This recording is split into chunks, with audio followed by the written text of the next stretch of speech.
नमस्कार दोस्तों, आप सबका स्वागत है आपके अपने चैनल गवर्नमेंट एग्जाम स्टडी में। दोस्तों, जैसा कि आपको पता है, यहाँ पर हम लोग घटना चक्र की पॉइंटर की सीरीज लगा रहे हैं, जिसमें कि आपको यूपी के पढ़ाया जा चुका है। आज दोस्तों हम लोग आधुनिक भारतीय इतिहास को पढ़ेंगे। दोस्तों, पहले मैं आपको ये बताना चाहती हूँ, अगर आप चैनल पर नए हो तो चैनल को सब्सक्राइब करना बिल्कुल भी ना भूलिएगा। और ये दोस्तों आपका एक तरह से क्विक रिवीजन होगा। यहाँ पर आपको करना क्या है, किसी भी काम को आप करते रहिए और साथ में कान में ईयरफोन लगाइए और फटाफट से अपना आधुनिक भारतीय इतिहास रिवाइज कर लीजिए। शुरू करते हैं। देखिए दोस्तों, बस एक बात और कहूंगी आपसे कि आपको भी पेशेंस नहीं लूज करना है, मुझे भी नहीं करना, क्योंकि थोड़ा सा आज लेंदी वीडियो होने वाली है, लंबा वीडियो होगा, लेकिन अंत तक सुनेंगे तो आपका रिवीजन कंफर्म हो जाएगा। आप चाहें तो स्पीड बढ़ा सकते होंगे। यूरोपीय कंपनियों के आगमन से शुरुआत करके हम लोग 1947 की आज़ादी तक पूरा कवर करेंगे। ठीक है दोस्तों, चलिए यूरोपीय कंपनियों के आगमन से शुरुआत कर लेते हैं।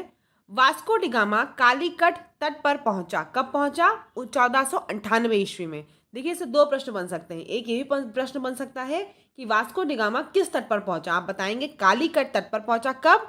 1498 ईस्वी में। पुर्तगाली उपनिवेश का प्रथम वायसराय भारत में कौन था? Francisco de Almeida. Vasco da Gama का कालीकट में किसने स्वागत किया? जमोरिन ने। ठीक है, अब देखिए, आपको एक तरफ समुद्री यात्री दिख रहे हैं और दूसरी तरफ उनके देश दिख रहे हैं। जैसे वास्को डिगामा किस देश का था? पुर्तगाल का। कोलंबस स्पेन का। कैप्टन कुक ग्रेट ब्रिटेन का। तस्मान हॉलैंड का। आगे देख लेते हैं। भारत में पुर्तगाली शक्ति का वास्तविक संस्थापक था अल्बुकर्क। पुर्तगालियों ने भारत में प्रथम दुर्ग का निर्माण किया था कोचीन में। मध्यकाल में सर्वप्रथम भारत से व्यापार संबंध स्थापित करने वाले कौन थे? पुर्तगाली थे। भारत में प्रथमतः सामुद्रिक व्यापारी केंद्र किसने स्थापित किया? वो भी पुर्तगालियों ने किया। बंगला की बांदेल, चिंसुरा, हुगली तथा श्रीरामपुर फैक्ट्रियों में से जो डचों द्वारा स्थापित की गई वो कौन सी थी? हुगली एवं चिंसुरा। ठीक है, डचों की फैक्ट्री थी। पौंडीचेरी के संदर्भ में क्या कथन सही है? पौंडीचेरी पर कब्जा करने वाली पहली यूरोपीय शक्ति पुर्तगाली थी। ठीक है। हुगली को बंगाल की खाड़ी में समुद्री लूटपाट के लिए अड्डा किसने बनाया? ये भी पुर्तगालियों ने बनाया। कलकत्ता का संस्थापक कौन था? Job Charnock. ठीक है। भारत में यूरोपीय शक्तियों के प्रवेश के संदर्भ में क्या सही कथन है? अंग्रेजों ने अपना पहला कारखाना दक्षिण भारत में मछलीपट्टनम में लगाया। पूर्वी भारत में अंग्रेजी कंपनी ने 1633 ईस्वी में उड़ीसा में पहला कारखाना लगाया। डुप्ले के नेतृत्व में फ्रांसीसियों ने 1746 ईस्वी में मद्रास पर कब्जा किया था। आगे देख लेते हैं। भारत के साथ व्यापार के लिए सर्वप्रथम संयुक्त पूंजी कंपनी आरंभ करने वाले लोग कौन से थे? वो डच थे। ठीक है, सही कथन क्या है? डचों ने पुर्तगालियों को पराजित किया और आधुनिक कोच्चि में उन्होंने फोर्ट विलियम्स का निर्माण किया था। ठीक है, डचों ने फोर्ट विलियम्स का निर्माण किया। भारत में ईस्ट इंडिया कंपनी की सफलता का क्या राज था? एक तो भारत में उस समय राष्ट्रीय भावना की कमी थी। कंपनी की सेना को पश्चिमी प्रशिक्षण मिला था, उनके पास आधुनिक हथियार थे। भारतीय सैनिकों में राष्ट्रीय भावना का अभाव भी था, जिसके फलस्वरूप कोई जो उन्हें अच्छा वेतन दे अपनी सेवा में लगा सकता था। और यही कारण थी कि आपको पता है, सारे हिंदुस्तानी जो थे वो फौज में जाकर भर्ती हो गए थे। ब्रिटिश कंपनियों में से भारत में व्यापार करने का पहला अधिकार प्राप्त किसे प्राप्त हुआ था? कौन सी कंपनी थी? लीवेंट कंपनी थी। आगे देख लेते हैं। लंदन में ब्रिटिश ईस्ट इंडिया कंपनी के गठन के समय भारत का बादशाह कौन था? उस समय अकबर था। ठीक है, ये आपको बहुत इंपॉर्टेंट चीज याद रखनी है। अगर पूछा जाए ब्रिटिश ईस्ट इंडिया कंपनी इस समय लंदन में बनाई गई, उस समय कौन था भारत का बादशाह? राजा कौन था? अकबर था। वह मुगल सम्राट जिसके शासनकाल में इंग्लिश ईस्ट इंडिया कंपनी ने भारत में सर्वप्रथम कारखाना स्थापित किया। किसके टाइम पे? जहांगीर के टाइम पे। सूरत, सतारा, बॉम्बे, पणजी में से ईस्ट इंडिया कंपनी की प्रारंभिक वेस्टर्न प्रेसिडेंसी थी सूरत में। भारत में 1613 ईस्वी में अंग्रेजों ने अपनी पहली फैक्ट्री स्थापित की थी। कहाँ पे की थी? सूरत में। वह अंग्रेज अधिकारी जिसने पुर्तगालियों को स्वाली के स्थान पर हराया था, कौन था? Thomas best. उसने पुर्तगालियों को हराया था। यूरोपीय व्यापारिक कंपनियों में से सूरत में सर्वप्रथम अपना कारखाना किसने स्थापित किया? अंग्रेजों ने। ब्रिटिश ईस्ट इंडिया कंपनी ने बंबई किससे लिया था? पुर्तगालियों से। आपको पता है पुर्तगाली की राजकुमारी जो थी कैथरीन, उनसे शादी हुई। तो एक तरह से समझिए अंग्रेजों को बंबई दहेज में मिल गया पुर्तगालियों से। ईस्ट इंडिया कंपनी का गवर्नर जिसे औरंगजेब द्वारा भारत से निष्कासित किया गया कौन था? सर जॉन चाइल्ड को औरंगजेब ने निष्कासित कर दिया था भारत से। प्रथम कर्नाटक युद्ध का तात्कालिक कारण क्या था? अंग्रेजों द्वारा फ्रांसीसी जहाजों का अधिग्रहण। कर्नाटक युद्ध लड़ा गया अंग्रेज व फ्रांसीसी के मध्य। सही क्या सुमेले से देखिए। प्रथम कर्नाटक युद्ध जो हुआ था वो एक्सला चप्पल की संधि से अंत हुआ था। द्वितीय कर्नाटक युद्ध अनिर्णायक युद्ध रहा। तृतीय कर्नाटक युद्ध पेरिस की संधि से, ट्रीटी ऑफ पेरिस की संधि से अंत हो गया। प्रथम मैसूर युद्ध में क्या हुआ था? ब्रिटिश की हार हुई थी। प्रथम यूरोपीय व्यक्ति जिसने भूत क्षेत्र अर्जित करने के उद्देश्य से भारतीय राजाओं के झगड़ों में भाग लेने की नीति आरंभ की, किसने? डुप्ले ने। भारत में फ्रांसीसियों ने अपना सबसे पहला कारखाना कहाँ स्थापित किया? सूरत में। फ्रांसीसी ईस्ट इंडिया कंपनी जिस समय स्थापित हुई, कौन था वहां का राजा? वहां पे लुई 14 का शासनकाल चल रहा था। यह प्रश्न कई बार परीक्षा में आया है। लुई 14 का शासनकाल था। भारत में फ्रांसीसी कंपनी का संस्थापक किसे माना जाता है? कॉलबर्ट को। बंगाल में डचों द्वारा स्थापित कारखाना कौन सा था? चिनसुरा का। फ्रांसीसी दक्कन में सख्ती आंदोलन स्थापित करने में असफल रहे क्योंकि अंग्रेजों की फौज शक्तिशाली थी। भारत में यूरोपीय शक्तियों के आगमन का क्या क्रम है? ये भी बहुत इंपॉर्टेंट है। सबसे पहले पुर्तगाली आए, फिर डच आए, फिर अंग्रेज आए और फिर फ्रांसीसी आए। कैसे याद रख सकते हैं आप? पुर्तगाली तो मुझे लगता है आप सभी को पता है, सबसे पहले आए, इसमें कोई कंफ्यूजन नहीं। उसके बाद क्या याद रखिए? DEF अल्फाबेटिकल ऑर्डर, पहले डच, फिर अंग्रेज और फिर आपके फ्रांसीसी। पौंडीचेरी फ्रेंच, गोवा पुर्तगीज, टॉनकेबार डेनिश, मद्रास डच। ये मद्रास है।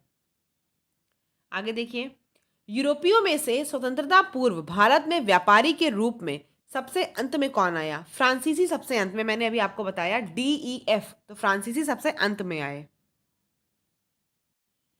ईस्ट इंडिया कंपनी और बंगाल के नवाब, इस टॉपिक को कवर करते हैं।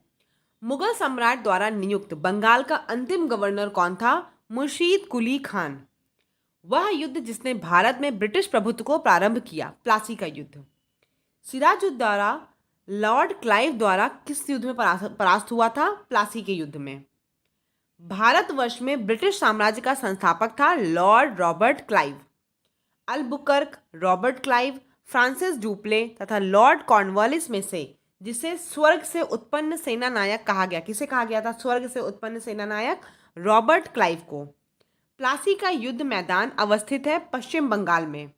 प्लासी का युद्ध लड़ा गया था 1757 ईस्वी में। बंगाल का वह नवाब जिसने अपनी राजधानी मुर्शिदाबाद से मुंगेर स्थानांतरित करी, मीर कासिम। सबसे अधिक निर्णायक युद्ध जिसने अंग्रेजों के भारत में प्रभुत्व को संस्थापित किया था, प्लासी का युद्ध। बक्सर के युद्ध के समय दिल्ली का शासक कौन था? शाह आलम द्वितीय। बक्सर की लड़ाई के समय बंगाल का नवाब कौन था? मीर जाफर। इंग्लैंड की ईस्ट इंडिया कंपनी की भारत में प्रथम निर्णायक सैन्य सफलता कब मानी जाती है? बक्सर के युद्ध को मानी जाती है। ईस्ट इंडिया कंपनी को दीवानी प्रदान की थी, किसने दीवानी प्रदान की थी? शाह आलम द्वितीय ने। 1765 ईस्वी में ईस्ट इंडिया कंपनी को बंगाल की दीवानी किसने प्रदान की? मुगल सम्राट शाह आलम द्वितीय ने। वह गवर्नर जिसके कार्यकाल में ईस्ट इंडिया कंपनी को शहंशाह शाह आलम द्वारा बंगाल, बिहार तथा उड़ीसा में दीवानी के अधिकार दिए गए, लॉर्ड क्लाइव के टाइम पे, ठीक है। सम्राट शाह आलम द्वितीय ने ईस्ट इंडिया कंपनी को बंगाल, बिहार तथा उड़ीसा की दीवानी प्रदान की। कब? 12 अगस्त 1765 को। इलाहाबाद की संधि के बाद रॉबर्ट क्लाइव ने मुर्शिदाबाद का उप दीवान किसे नियुक्त किया? मोहम्मद रजा खान को। 1765 ईस्वी में दीवानी प्रदान किए जाने के बाद ब्रिटिश सबसे पहले जिस पर्वतीय जनजाति के संपर्क में आए वो कौन सी थी? खासी जनजाति थी। 18वें शतक में भारत में लड़े गए युद्धों का सही कालानुक्रम क्या है? सबसे पहले अंबर का युद्ध, फिर प्लासी का युद्ध आपका 1757 में, वांडीवाश का युद्ध आपका 1760 में और बक्सर का युद्ध 1764 में। वांडीवाश का युद्ध 1760 में किसके बीच हुआ था? ब्रिटिशर्स और फ्रांसीसियों के बीच में। ब्रिटिश ने फ्रेंच को हरा दिया था।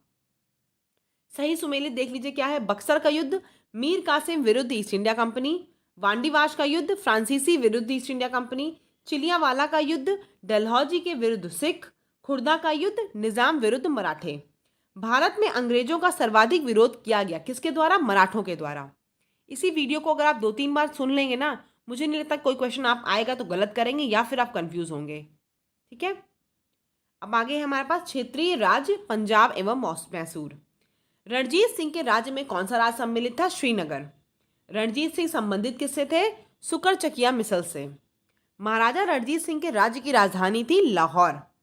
रणजीत सिंह ने सुप्रसिद्ध कोहिनूर हीरा प्राप्त किया शाह सूजा से। ईश्वर की इच्छा थी कि मैं सब धर्मों को एक निगाह से देखूं, इसलिए उसने दूसरी आंख की रोशनी ले ली। यह कथन किसका था?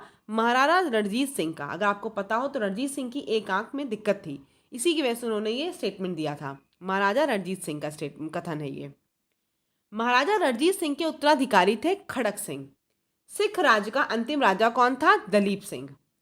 पंजाब के पूर्व महाराजा दलीप सिंह के विषय में क्या बात सत्य है? ये पूरा स्टेटमेंट लिखा है, तो आप एक ही चीज जान जाइए कि 23 अक्टूबर 1893 को उनका निधन पेरिस में हुआ। ये बात आप जान जाइए बस। पंजाब के विलय के पश्चात पंजाब पर शासन करने के लिए 3 की परिषद के सदस्य कौन कौन थे? देख लीजिए नाम इनके। सर हेनरी लॉरेंस अध्यक्ष, जॉन लॉरेंस एवं चार्ल्स ग्रेविल मानसेल। ठीक है। प्रथम आंग्ल मैसूर युद्ध में कौन विजयी हुआ? हैदर अली, उसने अंग्रेजों को हराया था। आगे देख लेते हैं। ब्रिटिश जनरल जिसने हैदर अली को पोर्टो नोवे के युद्ध में हरा दिया, किसने हराया? सर आयरकूट ने। ठीक है। टीपू सुल्तान ने अपनी राजधानी बनाई श्रीरंगपट्टनम में। वह भारतीय शासक जिसने विदेशों में आधुनिक पद्धति से दूतावास स्थापित किए थे, किसने किए थे? टीपू सुल्तान ने। टीपू सुल्तान ने ब्रिटिश सेना को 1780 ईस्वी में हराया। कहाँ पे हराया था? पोल्लीलुर में। ठीक है, पोल्लीलुर में। अंग्रेजों ने श्रीरंगपट्टनम की संधि की थी टीपू सुल्तान के साथ। टीपू सुल्तान अंग्रेजों के साथ युद्ध में मारे गए। कब मारे गए? 1799 में। सही सुमेलित युग में देख लीजिए। प्रथम आंग्ल मैसूर युद्ध हैदर अली विजयी हुआ था। द्वितीय आंग्ल मतलब अनिर्णायक रहा, कुछ नहीं हुआ। तृतीय आंग्ल में टीपू सुल्तान युद्ध में पराजित हुआ और अपना भूभाग उसने अंग्रेजों को दे दिया। चतुर्थ आंग्ल मैसूर युद्ध में क्या हुआ? टीपू सुल्तान जो है वो पराजित भी किया गया और युद्ध के बीच में उसकी मृत्यु भी हो गई थी। मैंने ऊपर अभी बताया था, ठीक है, कि युद्ध में मारे गए थे 1799 में। देखिए ये लिखा हुआ है 1799 में, है ना। आगे देखिए। बेगम समरू ने एक अति प्रसिद्ध चर्च का निर्माण करवाया। कहाँ करवाया था? सरधना में। सही कथन सुन लीजिए। महाराजा रणजीत सिंह ने लाहौर में तोपों के निर्माण के लिए आधुनिक ढलाई खाने स्थापित किए। ये प्रश्न आ सकता है कि तोपों के निर्माण के लिए लाहौर में किसने आधुनिक ढलाई खाने स्थापित किए? महाराजा रणजीत सिंह ने। आमेर में सवई जयसिंह ने यूक्लिड के रेखा गणित के तत्वों का संस्कृत में अनुवाद कराया। ये भी प्रश्न आता है कि रेखा गणित के तत्वों का किसने संस्कृत में अनुवाद कराया? तो आप बताएंगे आमेर के राजा सवाई जयसिंह ने। मैसूर में टीपू सुल्तान ने श्रृंगेरी मंदिर में देवी शारदा की मूर्ति के निर्माण के लिए धन दिया था। ये भी पूछा जाता है कि श्रृंगेरी मंदिर में देवी शारदा की मूर्ति के लिए किस राजा ने धन दिया? आप बताएंगे टीपू सुल्तान। सही कथन देखिए क्या है। प्लासी के युद्ध में सिराजुद्दौला की पराजय के लिए मीर जाफर ने अंग्रेजों से मिलकर षड्यंत्र रचा। अंग्रेजी ईस्ट इंडिया कंपनी के कंट्रोल के खिलाफ बगावत किसने नहीं की? हैदराबाद राज्य के निजाम ने बगावत नहीं की थी। अब दोस्तों हम लोग बात करेंगे गवर्नर जनरल और वाइसराय के सारे इंपॉर्टेंट प्रश्नों की। ठीक है। सही कथन क्या है? जन प्रशासन की नींव वॉरेन हेस्टिंग्स द्वारा मजबूती से रखी गई, जिस पर ऊपरी संरचना कॉर्नवालिस ने की। ईस्ट इंडिया कंपनी की असैनिक और सैन्य सुधार करने का श्रेय क्लाइव को दिया जाता था। और मैंने अभी क्या बताया? स्वर्ग से उत्पन्न सेनानायक भी क्लाइव को ही कहा गया है। लॉर्ड डलहौजी ने व्यवगत के सिद्धांत के आधार पर, यानी कि डॉक्ट्रिन ऑफ लैप्स जिसको आपने पढ़ा होगा, उसके आधार पर ब्रिटिश साम्राज्य में समृद्ध क्षेत्र जोड़े। बंगाल की एशियाटिक सोसाइटी की स्थापना वॉरेन हेस्टिंग्स के कार्यकाल में हुई और उसने सर विलियम जोन्स के पक्ष में उक्त विद्वत संस्था की अध्यक्षता का प्रस्ताव अस्वीकार कर दिया था। वॉरेन हेस्टिंग्स स्वयं एक उद्भट विद्वान तथा प्राच्य विद्या का प्रखर समर्थक था, जो संस्कृत, फारसी व अरबी के अध्ययन को प्रोत्साहित करता था। तो इसमें कथन और कारण दोनों सत्य है आपका। कलकत्ता में एशियाटिक सोसाइटी की स्थापना के समय बंगाल का गवर्नर जनरल कौन था? आप बताएंगे वॉरेन हेस्टिंग्स। सुरक्षा प्रकोष्ठ की नीति किससे संबंधित है? वॉरेन हेस्टिंग्स से है। बंगाल में द्वैध शासन प्रणाली या फिर डुअल गवर्नमेंट को किसने समाप्त किया? वॉरेन हेस्टिंग्स ने। वह गवर्नर जनरल जिस पर ब्रिटिश संसद में महाभियोग का मुकदमा चलाया गया, वॉरेन हेस्टिंग्स पर महाभियोग का मुकदमा चला। भारत में न्यायिक संगठन की स्थापना किसने की? लॉर्ड कॉर्नवालिस ने। वह गवर्नर जनरल जिसने भारत की प्रसंविधाबद्ध सिविल सेवा कोवेनेटेड सिविल सर्विस ऑफ इंडिया का सृजन किया, कालांतर में भारतीय सिविल सेवा के नाम से जाने जाती, किसने किया था दोस्तों? कॉर्नवालिस ने ही किया था। लॉर्ड कॉर्नवालिस की कब्र कहाँ स्थित है? गाजीपुर में। 1802 ईस्वी की बसीन की संधि पर हस्ताक्षर किसके मध्य हुए थे? अंग्रेज तथा बाजीराव सेकेंड के मध्य। लॉर्ड वेलेस्ली की सहायक संधि को स्वीकार करने वाला पहला मराठा सरदार कौन था? पेशवा बाजीराव सेकेंड। सहायक संधि को किसके समय पर क्रियान्वित किया गया? लॉर्ड वेलेस्ली के काल में। सहायक संधि व्यवस्था को स्वीकार करने वाला प्रथम भारतीय देशी शासक था हैदराबाद के निजाम। हैदराबाद, मैसूर, अवध तथा सिंधिया में लॉर्ड वेलेस्ली के साथ सहायक संधि करने वाले राज्यों का सही कालानुक्रम क्या है? हैदराबाद, मैसूर, अवध तथा सिंधिया। ठीक है, ये आपके सही है राज्यों का कि सहायक संधि किसने सबसे पहले स्टार्ट की? सबसे पहले जिसने एक्सेप्ट की सहायक संधि वो हैदराबाद राज्य था, फिर मैसूर, फिर अवध और फिर आपका सिंधिया। सहायक संधि को स्वीकार करने वाला पहला शासक कौन था? अवध का नवाब। देखिए, अगर आपसे ये पूछा जाए कि वेलेस्ली की सहायक संधि को स्वीकार करने वाला कौन सा पहला राज्य था, तो आप बताएंगे हैदराबाद। लेकिन अगर सिर्फ ये पूछा जाए सहायक संधि को स्वीकार किसने किया, तो आप बताएंगे अवध के नवाब को। हैदराबाद के निजाम, इंदौर के होलकर, जोधपुर के राजपूत राज्य तथा मैसूर के शासक में से सहायक संधि किसने स्वीकार नहीं की थी? तो इंदौर के होलकर राज्य ने सहायक संधि स्वीकार नहीं की थी। आगे देख लेते हैं। भारतीय राज्यों पर अंग्रेजी प्रभुत्व स्थापित करने के लिए प्रशासन में सहायक संधि प्रणाली का सूत्रपात किया लॉर्ड वेलेस्ली ने। ईस्ट इंडिया कंपनी का राजपूत राज्यों में से सहायक संधि करने का मुख्य उद्देश्य क्या था? अंग्रेजों की प्रभुसत्ता स्थापित करना। उस समय जब नेपोलियन की शक्ति के सामने यूरोप में सारे साम्राज्य धराशायी हो रहे थे, तत्कालीन समय में वह ब्रिटिश गवर्नर जिसने भारत में ब्रिटिश पताका फहराई रखी, किसने फहराई रखी? लॉर्ड वेलेस्ली ने। आंग्ल नेपाल युद्ध किसके शासनकाल में हुआ? लॉर्ड हेस्टिंग्स के टाइम पे। सही देख लीजिए सुमेलित क्या है। हेक्टर मुनरो के समय पे क्या हुआ? बक्सर का युद्ध हुआ। लॉर्ड हेस्टिंग्स के समय पे क्या हुआ? आंग्ल नेपाल युद्ध हुआ। लॉर्ड वेलेस्ली के समय पे क्या हुआ? चतुर्थ आंग्ल मैसूर युद्ध हुआ। लॉर्ड कॉर्नवालिस के समय पे क्या हुआ? तृतीय आंग्ल मैसूर युद्ध। ये प्रश्न पत्र में पूछा जाता है आपसे, तृतीय आंग्ल मैसूर युद्ध किसके समय पे हुआ? तो आप बताएंगे लॉर्ड कॉर्नवालिस के समय पे। तृतीय आंग्ल मराठा युद्ध संबंधित है लॉर्ड हेस्टिंग्स से। सर टॉमस मुनरो मद्रास के गवर्नर रहे 1820 से 1827 ईस्वी तक। तथाकथित कुशासन के आधार पर जिस गवर्नर जनरल ने मैसूर राज्य को के प्रशासन को ले लिया था वह था Lord William Bentinck. Governor general जो तृतीय आंग्ल मैसूर युद्ध से संबंधित है लॉर्ड कॉर्नवालिस। ठगों के दमन से किसका संबंध था? कैप्टन स्लीमैन का। सती प्रथा पर किसने पाबंदी लगाई? विलियम बेंटिक ने। विलियम बेंटिक के द्वारा सती प्रथा को कब समाप्त किया गया? 1829 में। बंगाल से दासों के निर्यात को रोक दिया गया 1789 ईस्वी से। लॉर्ड डलहौजी द्वारा अवध का अंग्रेजी राज्य में विलय हुआ, किस वजह से विलय कर लिया? कुप्रशासन के कारण। ब्रिटिश साम्राज्य में अवध का विलय कब हुआ? 1856 ईस्वी में। सही सुमेलित क्या है देखिए, 1849 में पंजाब का विलय, 1848 में सतारा का विलय, 1856 में अवध का विलय कुप्रशासन की वजह से, 1855 में करौली का विलय। आगे देखिए, वह गवर्नर जनरल जिसने विलय की नीति नियोजित एवं क्रियान्वित की, डलहौजी ने। भारत में ब्रिटिश शासन के दौरान झांसी, संभलपुर तथा सतारा राज्यों के विलय का सही क्रम क्या है? सबसे पहले आपका है सतारा, फिर संभलपुर और फिर झांसी। ठीक है। अंग्रेजों द्वारा सिंध विजय कब संपन्न हुई? लॉर्ड एलन बैरो के समय। सिंध पर ब्रिटिश ने कब्जा किया 1843 ईस्वी में। जब अवध का ब्रिटिश साम्राज्य में विलय हुआ उस समय अवध का ब्रिटिश रेजिडेंट कौन था? James Outram. भारत में प्रथम रेलवे लाइन जिस ब्रिटिश गवर्नर के समय बिछाई गई वो कौन था? लॉर्ड डलहौजी के समय में प्रथम रेलवे लाइन बिछाई गई थी। यही क्वेश्चन अगर आपसे पूछा जाए भारत में प्रथम रेल लाइन का निर्माण कब हुआ था, तो आप बताएंगे किसके कार्यकाल में? लॉर्ड डलहौजी के कार्यकाल में। और कहाँ से कहाँ तक चली थी? बम्बई और ठाणे के मध्य 1853 ईस्वी में। वह कंपनी जिसने सर्वप्रथम भारत में रेल यात्रा प्रारंभ की, किसने की? ग्रेट इंडियन पेनिनसुला रेलवे ने। आगे देख लेते हैं। ब्रिटिश भारतीय राज्य क्षेत्र का अंतिम प्रमुख विस्तार किसके समय पे हुआ? लॉर्ड डफरिन के समय पे। पब्लिक वर्क्स डिपार्टमेंट, जैसे आजकल आप पीडब्ल्यूडी जानते हैं, किसके दौरान इसकी स्टार्टिंग हुई आप बताएंगे? लॉर्ड डलहौजी के समय पे इसको स्वरूप दिया गया पब्लिक वर्क्स डिपार्टमेंट को। विधवा पुनर्विवाह अधिनियम क्रियान्वित किसके समय हुआ? लॉर्ड कैनिंग के समय पे। लॉर्ड कैनिंग क्या थे? आपके पहले वॉइसराय थे। भारत का प्रथम वायसराय कौन था? Lord Canning. 1 नवंबर 1858 को महारानी विक्टोरिया का घोषणा पत्र इलाहाबाद में पढ़कर सुनाया गया था लॉर्ड कैनिंग के द्वारा।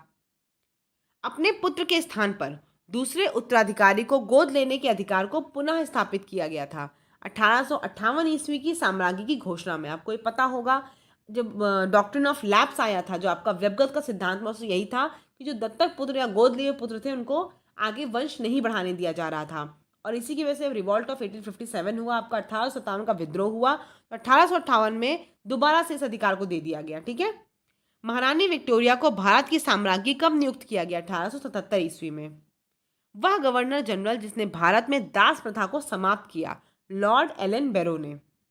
अब देख लीजिए, लॉर्ड कॉर्नवालिस के टाइम पे क्या चीज था? स्थायी बंदोबस्त हुआ। ये क्वेश्चन आता है, स्थायी बंदोबस्त किसके समय पे था? लॉर्ड कॉर्नवालिस के समय पे।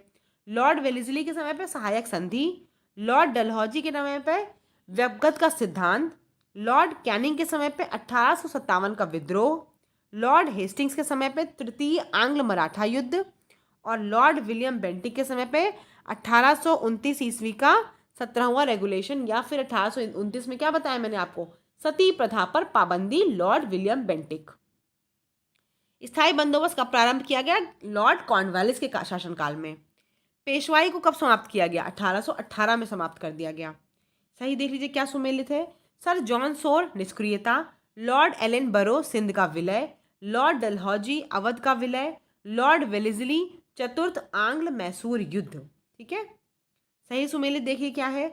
लॉर्ड डलहौजी ने क्या किया था? अवध को विलय किया था। ठीक है। लॉर्ड डफरिन ने भारतीय राष्ट्रीय कांग्रेस की स्थापना उनके समय पे हुई। Lord William Bentinck charter act 1833 का पारित होना। लॉर्ड लिटन द्वितीय आंग्ल अफगान युद्ध का प्रारंभ होना। वह गवर्नर जनरल जो चतुराईपूर्ण निष्क्रियता की नीति के साथ जुड़ा है? John Lawrence. भारत में अंग्रेजों के समय प्रथम जनगणना कब हुई? लॉर्ड मेयो के कार्यकाल में हुई। वह वायसराय जिसकी हत्या अंडमान निकोबार द्वीप समूह में जब वे भ्रमण पर थे एक अपराधी द्वारा की गई। किसकी की गई थी हत्या अंडमान निकोबार में? लॉर्ड मेयो की हत्या की गई थी एक अपराधी के द्वारा। आगे देख लेते हैं। अफगानिस्तान के प्रति एक जोश भरी अग्र या फॉरवर्ड नीति का अनुसरण करने वाला गवर्नर जनरल कौन था? लिटन था, लॉर्ड लिटन।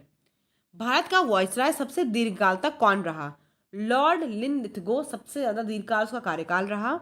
लॉर्ड कर्जन का द्वितीय सर्वाधिक कार्यकाल था। भारत में स्थानीय स्वायत्त शासी संस्थाएं 1882 ईस्वी में सशक्त की गईं। किसके द्वारा? लॉर्ड रिपन के द्वारा। इल्बर्ट बिल विवाद, इसका संबंध किससे था? यूरोप में लोगों के मामलों की सुनवाई करने के लिए भारतीय न्यायाधीशों पर लगाई गई अयोग्यताओं को हटाए जाने से। इल्बर्ट बिल में क्या हुआ था आपको पता होगा। अगर पहले क्या था, जो यूरोप के लोग थे उनकी सुनवाई सिर्फ वाइट जज करेगा, यानी कि अंग्रेज ही कर सकता है। ये हटा दिया गया और कहा गया कि नहीं, भारतीय न्यायाधीश भी सुनवाई कर सकते हैं। इसी से इल्बर्ट बिल आया था। ठीक है। महिलाओं तथा बच्चों की कार्यावधि को के घंटों को सीमित करने तथा स्थानीय शासन को आवश्यक नियम बनाने के लिए किसने फैक्ट्री नियम का अधिग्रहण किया? लॉर्ड रिपन ने किया। भारत में स्थानीय स्वायत्त शासन का जनक किसे माना जाता है? लॉर्ड रिपन को। सही सुमेलित क्या है? क्लाइव के समय पे क्या था? बंगाल में दोहरा शासन था। ठीक है, जिसे बोलते हैं डुअल गवर्नमेंट। बेंटिक के समय में अंग्रेजी शिक्षा पर विशेष प्रभाव पड़ा। चार्ल्स मेटकाफ प्रेस पर से प्रतिबंध हटाया। लॉर्ड विलियम बेंटिक सती प्रथा पर निषेध। और लॉर्ड रिपन स्वायत्त शासन। लॉर्ड कर्जन बंगाल का विभाजन 1905 में। भारतीय पुरातत्व सर्वेक्षण की स्थापना हुई। ठीक है, लॉर्ड कर्जन के काल में। प्राचीन स्मारक संरक्षण एक्ट पारित हुआ लॉर्ड कर्जन के कार्यकाल में। भारत में कर्जन के प्रशासन की तुलना औरंगजेब से किसने की? जीके गोखले यानी गोपाल कृष्ण गोखले ने की। भारत में ब्रिटिश साम्राज्य के दौरान Lord Curzon, Lord Chelmsford, Lord Hardinge तथा लॉर्ड इरविन का सही कालानुक्रम क्या है? सबसे पहले कौन था? लॉर्ड कर्जन, क्योंकि आपको पता है बंगाल के विभाजन के समय था, 1605 के समय, ठीक है। उसके बाद लॉर्ड हार्डिंग, सॉरी 1605 कह रही हूँ, 1905, ठीक है। लॉर्ड हार्डिंग आपका, फिर लॉर्ड चेम्सफोर्ड और फिर आपके लॉर्ड इरविन। फूट डालो और राज करो की रणनीति अपनाई गई थी लॉर्ड कर्जन तथा लॉर्ड मिंटो द्वारा। वह गवर्नर जनरल जिसने सबसे पहले पृथक निर्वाचन मंडल की व्यवस्था मुसलमानों को जीतने व उन्हें कांग्रेस के विरोध करने के लिए इस्तेमाल की, किसने की? लॉर्ड मिंटो ने। मॉर्ले मिंटो रिफॉर्म आपको याद होगा, 1909। भारत का एकमात्र यहूदी वायसराय कौन था? Lord Reading. Pitt's India Act किसके समय पे था? वॉरेन हेस्टिंग्स के। डॉक्ट्रिन ऑफ लैप्स डलहौजी व्यवगत का सिद्धांत। Vernacular press act Lytton. Ilbert bill Ripon. ठगी का दमन विलियम बेंटिक। रिंग फेंस की नीति वॉरेन हेस्टिंग्स। आगे देख लेते हैं। ब्रिटिश भारत की राजधानी का कलकत्ता से दिल्ली स्थानांतरण किसके समय में हुआ? लॉर्ड हार्डिंग के समय में कलकत्ता से दिल्ली राजधानी आ गई। सही सुमेलित करना है आपको। चूक का सिद्धांत या फिर हड़प नीति डलहौजी की है। बंगाल का विभाजन लॉर्ड कर्जन का। बंगाल में दोहरा शासन क्लाइव का। सामाजिक सुधार बेंटिक का, ठीक है। सही सुमेलित फिर आपको करना है। बंगाल में फोर्ट विलियम प्रेसिडेंसी का गवर्नर जनरल रेगुलेटिंग एक्ट 1773 के अधीन। चार्ल्स कॉर्नवालिस का दूसरा अर्ल और पहला मक्किस। भारत का गवर्नर जनरल चार्टर एक्ट 1833 के अधीन कौन था? डलहौजी, ठीक है। भारत का गवर्नर जनरल और वाइसराय इंडियन काउंसिल एक्ट 1858 के समय कौन था? मिंटो। मिंटो का अर्ल गिलबर्ट जॉन इलियट मरे।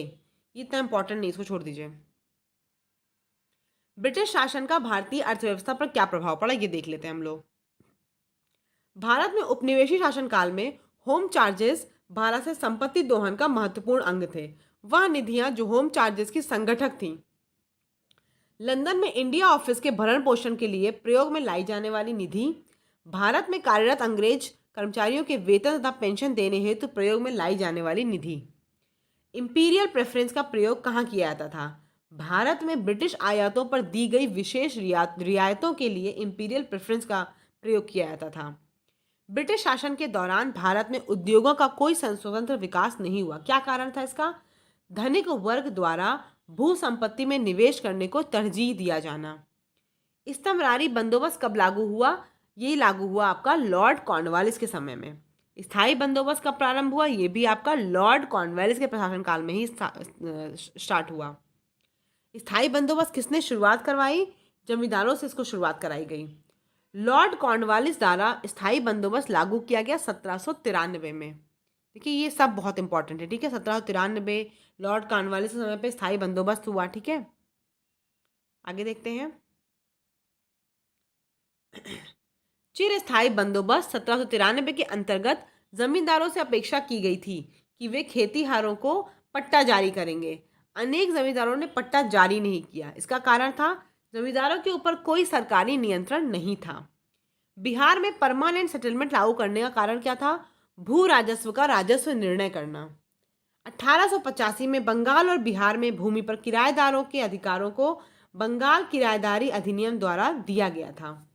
सर टॉमस मुनरो, जिसे भू राजस्व बंदोबस्त से संबंध है, कौन सा संबंध है? रैयतवाड़ी बंदोबस्त से, ठीक है। अंग्रेजों ने रैयतवाड़ी बंदोबस्त कहाँ लागू किया? मद्रास और बंबई प्रेसिडेंसी में। किसके द्वारा? सर टॉमस मुनरो के द्वारा। अंग्रेजों ने रैयतवाड़ी व्यवस्था सर्वप्रथम कहाँ आरंभ की? मद्रास में, ठीक है। मद्रास और बंबई में स्टार्ट हुई, सबसे पहले मद्रास में हुई। ब्रिटिश राज्य व्यवस्था में रैयतवाड़ी भू राजस्व संग्रह प्रचलित था। कहाँ पे? दक्षिणी तथा पश्चिमी भारत में। रैयतवाड़ी बंदोबस्त के संदर्भ में क्या सही कथन है? किसानों द्वारा लगान सीधे सरकार को दिया जाता था।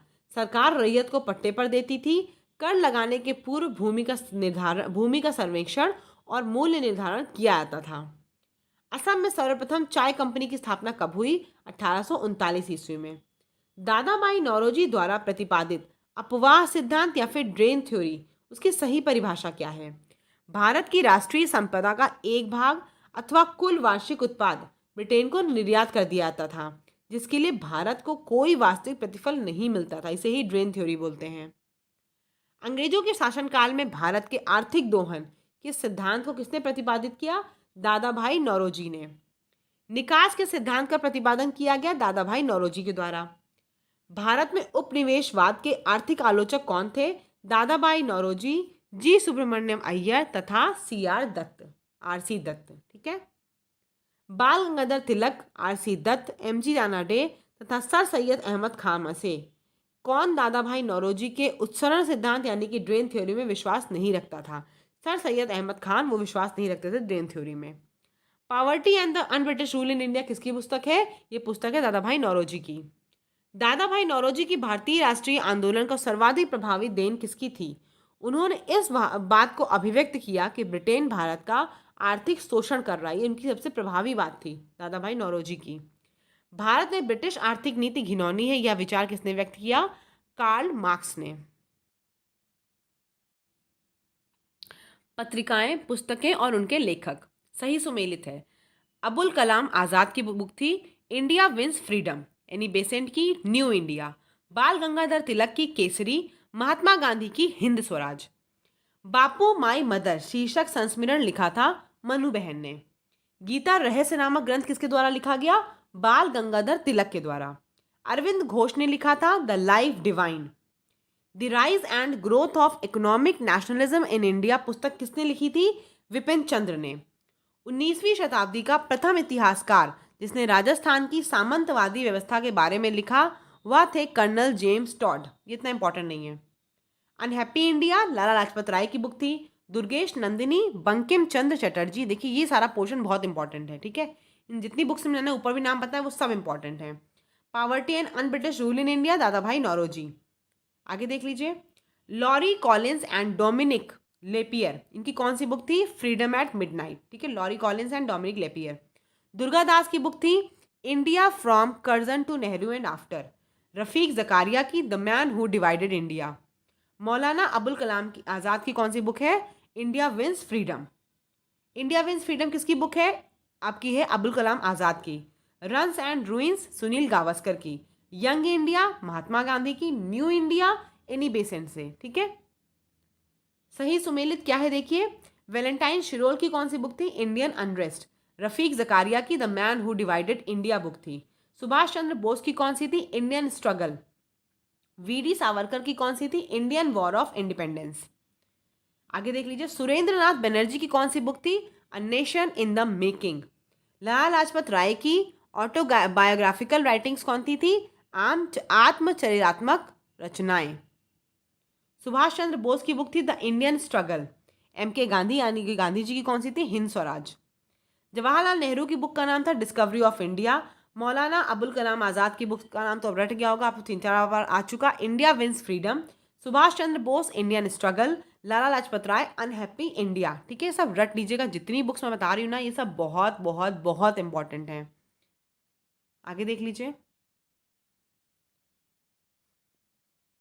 आर.सी. दत्त, दादा भाई नौरोजी, विपिन चंद्र पाल, लाजपत राय में से poverty and un British rule किसने लिखी? दादा भाई नौरोजी ने लिखी। सही सुमेलित देख लीजिए। History of the freedom movement in India Tarachand. History of the freedom movement in Bihar K Datta. Anand Math Bankim Chandra Chatterjee. Precepts of Jesus Raja Ram Mohan Roy. Our Indian Musalman W Hunter. सही सुमेलित है। V D. Savarkar the Indian war of independence. R C. Majumdar इनकी बुक है। आर.सी. मजूमदार की बुक है the sepoy mutiny and revolt of 1857। ठीक है। रुद्रांशु मुखर्जी की कौन सी बुक है? Awadh in revolt. S B. Chaudhuri की बुक है civil rebellions in the Indian mutinies. सही सुमेलित फिर देख लीजिए कौन कौन है आपकी। Subhash Chandra Bose Indian struggle. यूटोए springing tiger. Phillips Talbot American witness to India's partitions. Abul Kalam Azad की बुक कौन सी है? India wins freedom. Springing tiger देखिए लिखी गई है यूटोय के द्वारा। ठीक है। लेकिन किसकी जीवनी है? ये जीवनी है सुभाष चंद्र बोस की। सही सुमेलित है। भगत सिंह की बुक है an introduction to the dream land. Subhash Chandra Bose की बुक है इंडियन स्ट्रगल। सचिंद्र नाथ सान्याल की बुक का नाम है Bandi Jivan. Shyamji Krishna Varma the Indian sociologist. Sachindra Nath Sanyal की किताबें Bandi Jivan. Lala Ram Saran Das the dream land. Bhagwati Charan Vohra की बुक है the philosophy of bomb. Annihilation of caste के लेखक कौन है? Doctor B.R. अम्बेडकर। दुर्गादास की बुक का क्या नाम है? India from Curzon to Nehru and after. Louis Fischer the life of Mahatma Gandhi. ठीक है। लुई फिशर उनके जीवनीकार हैं। Frank Moraes, Jawaharlal Nehru a biography, Maulana Abul Kalam Azad, India wins freedom. Subhash Chandra Bose की book Indian struggle, Dadabhai Naoroji की poverty and unBritish rule in India, Rajendra Prasad India divided, Frank Moraes, Jawaharlal Nehru a biography. Guilty man of India's partition, ये किसकी किताब है? ये है डॉक्टर राम मनोहर लोहिया की। सही सुमेलित देखिए कौन सी है? एच.वी. हॉटसन की बुक है the great divided. Jawaharlal Nehru की ये भी बुक है, ठीक है, वो तो आपकी थी डिस्कवरी वाली, ये भी है, ठीक है। Glimpses of the world history, Ram Manohar Lohia की बुक का नाम है the guilty man of India's partition. Mahatma Gandhi की किताब का नाम है हिंद स्वराज। बंकिम चंद्र चटर्जी की किताब है Anand Math. Michael Madhusudan Dutt captive lady. Rabindranath Tagore की किताब आपकी कहा जो है गोरा। सरोजिनी नायडू की है द ब्रोकन विंग। गीतांजलि का अंग्रेजी संस्करण प्रकाशित कब हुआ? 1912 में। सही सुमेलित देख लीजिए क्या है?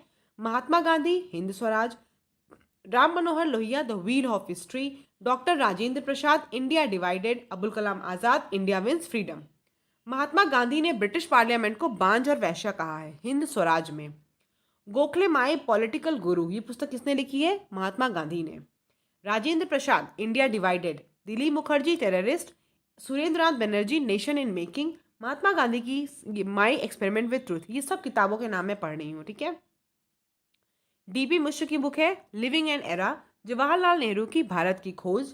Rajendra Prasad India divided. Subhash Chandra Bose Indian struggle. प्रसिद्ध पुस्तक है फाउंडेशन ऑफ इंडियन कल्चर, इसके लेखक कौन है? श्री अरविंद। बहुविवाह नामक पुस्तक किसने लिखी? ईश्वरचंद्र विद्यासागर ने। बंकिम चंद्र देवी चौधरानी, दीन बंधु मित्र, नील दर्पण, प्रेमचंद शतरंज के खिलाड़ी, ये सभी किताबों के नाम है, ठीक है। चंद्रकांता उपन्यास के लेखक कौन है? देवकी नंदन खत्री। सही सुमेलित देखिए, एक तरफ लेखक एक तरफ पुस्तक है। अमृतलाल नागर की किताब है अमृत और विष। सुमित्रा नंदन पंत की है चिदम्बरा। शरद चंद्र चटर्जी की है देवदास। जयदेव की गीत गोविंद। दास कैपिटल किसके द्वारा लिखी गई? कार्ल मार्क्स के द्वारा। एम.एन. रॉय की उत्प्रवासी साम्यवादी पत्रिका कौन सी थी? वैंगार्ड। गीतांजलि, आनंद मठ, सत्यार्थ प्रकाश तथा गीता रहस्य पुस्तकों में से वह पुस्तक जिसका संबंध भारत में राष्ट्रीय आंदोलन के विकास से जोड़ा जाता है कौन सी है? आनंद मठ, ठीक है। उपन्यास दुर्गेश नंदिनी के लेखक कौन थे? बंकिम चंद्र चटर्जी। आगे देख लेते हैं।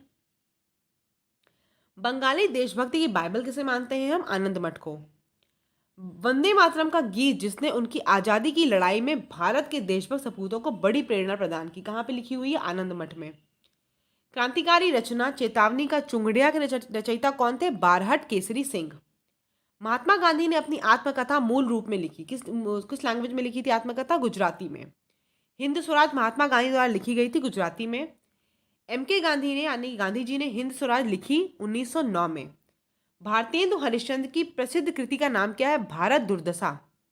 अंधेरे नगरी चौपट राजा के लेखक कौन थे? नाटक किसने लिखा? भारतेंदु हरिश्चंद्र ने। सुब्रमण्य भारती कवि थे तमिल भाषा के। भारत भारती के लेखक कौन थे? मैथिली शरण गुप्त। राष्ट्र कवि की उपाधि अपनी साहित्यिक कृतियों द्वारा भारतीय स्वतंत्रता संग्राम हेतु प्राप्त हुई थी मैथिली शरण गुप्त को। सही कथन क्या है? नील दर्पण नील की खेती करने वाले किसानों के शोषण पर आधारित नाटक था। घासीराम कोतवाल नामक नाटक के लेखक का नाम विजय तेंदुलकर है। उर्दू रंगमंच पारसी थिएटर पर बहुत अधिक आधारित हुआ करता था। ये इतना इंपॉर्टेंट नहीं है, ठीक है। संघर्ष की ओर पुस्तक के लेखक कौन थे? जयप्रकाश नारायण। प्रिजन डायरी किसने लिखी? जयप्रकाश नारायण ने लिखी। अ पैसेज टू इंडिया किसकी पुस्तक है? ई.एम. फॉस्टर की। इंडिया स्ट्रगल फॉर इंडिपेंडेंस, इस पुस्तक के लेखक कौन थे? Bipin Chandra. Indian national movement the long term dynamics, इसके लेखक कौन है? Vipin Chandra. Out of print newspapers, journalism and the business of news in the digital age, इसके पुस्तक के लेखक कौन है? Professor George Brock. Mother India, ये पुस्तक किसके द्वारा लिखी गई? कैथरीन मेयो के द्वारा। The first Indian war of independence, VD. Savarkar ने लिखी। आनंद मठ बंकिम चंद्र चटर्जी की किताब थी। Life divine Shri Aurobindo. और आपका साधना रविन्द्रनाथ टैगोर ने। झंडा गीत किसने लिखा? श्यामलाल पार्षद ने। राष्ट्रभक्ति गीत ए मेरे वतन के लोगों लिखा गया प्रदीप द्वारा। कवि इकबाल जिन्होंने सारे जहां से अच्छा लिखा, वो कहाँ संबंधित है? पंजाब से। मजहब नहीं सिखाता आपस में बैर रखना, यह पंक्ति किसकी रचना है? मोहम्मद इकबाल की, ठीक है। मैं अनीश्वरवादी क्यों हूँ शीर्षक की पुस्तिका किसने लिखी? भगत सिंह के द्वारा। भारत के स्वदेशी आंदोलन के दौरान लिखे गए गीत अमार सोनार बंगला ने बांग्लादेश को उसके स्वतंत्रता संग्राम में प्रोत्साहित किया और उसे बांग्लादेश ने राष्ट्रीय गान के रूप में अपनाया। तो ये गीत किसने लिखा था? आमार सोनार बांग्ला, रविन्द्रनाथ टैगोर ने।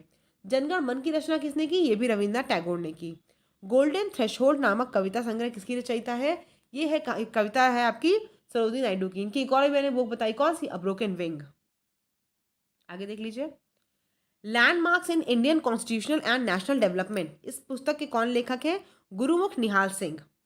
कांग्रेस प्रेसिडेंशियल एड्रेसेस के संपादक कौन है? जीएन नटेशन। पंडित जवाहरलाल नेहरू ने अपनी प्रसिद्ध पुस्तक डिस्कवरी ऑफ इंडिया लिखी थी अहमदनगर फोर्ट जेल में। लॉर्ड कैथरीन मेयो की कौन सी बुक है? मदर इंडिया है। Larry Collins and Dominique Lapierre की Freedom at Midnight. Ram Manohar Lohia की guilty man of India's partition. Jawaharlal Nehru की discovery of India. Mountbatten and the partition of India, इसकी पुस्तक के लेखक कौन थे? Larry Collins and Dominique Lapierre.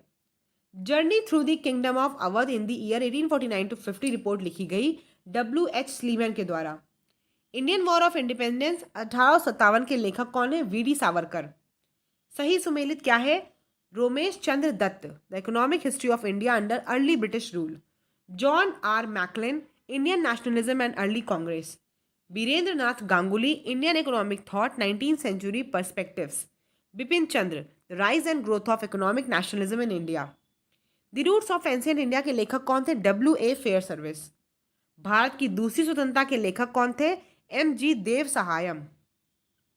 प्रिय प्रवास अयोध्या प्रसाद हरिऔध की है। गबन प्रेमचंद की है। एटर्नल इंडिया इंदिरा गांधी की है। शाहनामा फिरदौसी की थी। Autobiography of an unknown Indian Neeraj C Chaudhuri की है। India a wounded civilisation V.S. Naipaul की किताब है। Confessions of a lover Mulkraj Anand की है। The English teacher R.K. Narayanan की है। प्लानिंग एंड द पुअर नामक शीर्षक पुस्तक के रचयिता कौन है? B.S. Minhas. The problems of the forest नामक पुस्तक के लेखक कौन है? Curzon. The untold story general call की लिखी हुई है। प्रसिद्ध पुस्तक द अल्फाबेट के लेखक कौन थे? David Diringer. The proudest day पुस्तक के लेखक कौन थे? एंथोनी रीड तथा डेविड फिशर। सही सुमेलित क्या है? वी.डी. सावरकर की किताब है the Indian war of independence. R.C. Majumdar की the sepoy mutiny and the revolt of 1857। आगे देखिए। S.B. चौधरी की है civil rebellion in the Indian mutinies. Ashok Mehta की है द ग्रेट रिबेलियन। सही सुमेलित क्या है? My music my life Ravishankar की है। आधा गांव राही मसूम राजा की है। राधा है रमाकांत रथ की। द पिलफेरर लक्ष्मण गायकवाड़। इसमें इतना इंपॉर्टेंट नहीं दिख रहा मुझे। शशि थरूर की बुक है शो बिजनेस। अमिताभ की है circle of reason.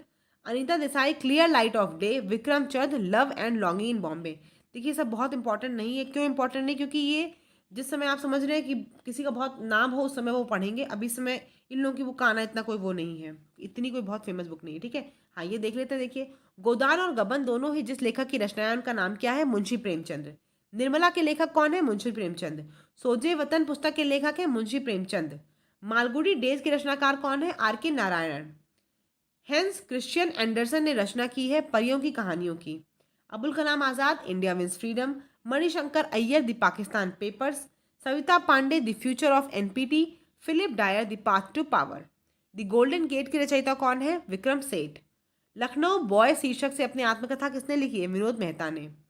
Silent spring के लेखक कौन है? Russell Carson. The Satanic versus किसकी बुक है? सलमान रुश्दी की। 2 years and months and 28 nights, इसके कौन लेखक है? सलमान रुश्दी। नेम से एक पुस्तक के लेखक कौन है? Jhumpa Lahiri. The road ahead the road ahead किसकी पुस्तक है? बिल गेट्स की। मानस के हंस के लेखक कौन है? अमृतलाल नागर। सुमित्रा नंदन पंत विख्यात हैं एक छायावादी कवि के रूप में। डायना एट्रीब्यूट के लेखक हैं जूलिया डेलानो। हैरी पॉटर उपन्यास में कॉर्नेलियस फज है जादू का मंत्री। स्वर्गीय हरिवंश राय बच्चन की कविताओं का सही कालक्रम क्या है? पहले मधुशाला आई, फिर मधुबाला आई और फिर आपकी मधुकलश आई। अब देखिए जो बहुत इंपॉर्टेंट है मैं उसको बताऊंगी। ठीक है, the struggle is my life Nelson Mandela की है। ठीक है, उसके बाद price of partition Rafiq Zakaria की है। आनंद मठ बंकिम चंद्र चटर्जी की है। इंडिया 2020 APJ अब्दुल कलाम की है। Pathology of corruption SS Gill की है। हार्ट ऑफ इंडिया किसकी है? मार्क टुली की है। 1984 किसके द्वारा लिखी गई? जॉर्ज ऑरवेल द्वारा। The God of small things ये पुस्तक किसकी है? अरुंधति रॉय की है। मिग नैनी के लेखक कौन है? वृंदावन लाल वर्मा। इंद्रावती, पद्मावती, मधुमालती तथा मृगावती हिंदी रचनाओं में से पहले कौन सी लिखी गई? मृगावती। एंड इक्वल म्यूजिक की किसके द्वारा लिखी गई? विक्रम सेठ के द्वारा। बिखरे मोती किसने लिखी? सुमित्रा कुमारी चौहान की है। नौकर की कमीज के लेखक कौन है? विनोद कुमार शुक्ल। उपन्यास डेविड कॉपरफील्ड के रचयिता कौन है? Charles Dickens. The proudest day नामक पुस्तक की कहानी का संबंध है भारत की स्वतंत्रता से। तस्लीमा नसरीन किसकी बुक की लेखिका है? लज्जा, उतल हवा, आमार माया बेला की। हाफा लाइफ वीएस नाइपॉल की है। Worshipping false gods Arun Shourie की है। अग्नि की उड़ान एपीजे अब्दुल कलाम की है। जीत आपकी शिव खेड़ा की है। Gandhian constitution for India Shriman Narayan की है। The republic of India Alan Gledhill की है। The white umbrella D Mackenzie Brown की है। The politics of India Paul R Brass की है। कामायनी के रचयिता कौन थे? Jaishankar Prasad. Geographical factors in Indian history किसने लिखी? के एम पडिक्कर ने। बैगा किसकी पुस्तक है? बेरियर एल्विन की।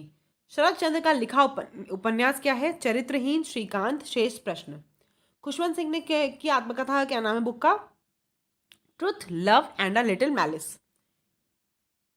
इकोनॉमिक माइंड्स के लेखक कौन है? इकोनॉमिक माइंड्स के लेखक है APJ Abdul Kalam. New dimensions of India's foreign policy Atal Bihari Vajpayee की किताब है। द पोस्ट अमेरिकन वर्ल्ड इस पुस्तक के लेखक कौन है? फरीद जकारिया। पुस्तक the story of the integration of the Indian state से किसकी? वीपी मेनन की है। अयोध्या 6 दिसंबर 1992 ये पुस्तक किसने लिखी? पीवी नरसिम्हा राव ने। वीएस नाइपॉल की है in a free state. Salman Rushdie की है मिडनाइट चिल्ड्रन। पॉल स्कॉट की है स्टेइंग ऑन। जेजी फेरल की है the siege of Krishnapur. Autobiography of madam Curie का हिंदी में अनुवाद किसने किया? लाल बहादुर शास्त्री ने। सुबह आज़ादी नामक कविता किसने लिखी? फैज़ अहमद फैज़ ने। एलिजाबेथ हॉली जानी जाती है हिमालय के अभियान की लेखिका के रूप में। ठीक है। द आर्ग्यूमेंटेटिव इंडियन किसकी है? अमर्त्य घोष सेन की। अनएकस्टम्ड अर्थ झुम्पा लहड़ी की। द ऑडेसिटी ऑफ होप इस पुस्तक के लेखक कौन है? Barack Obama.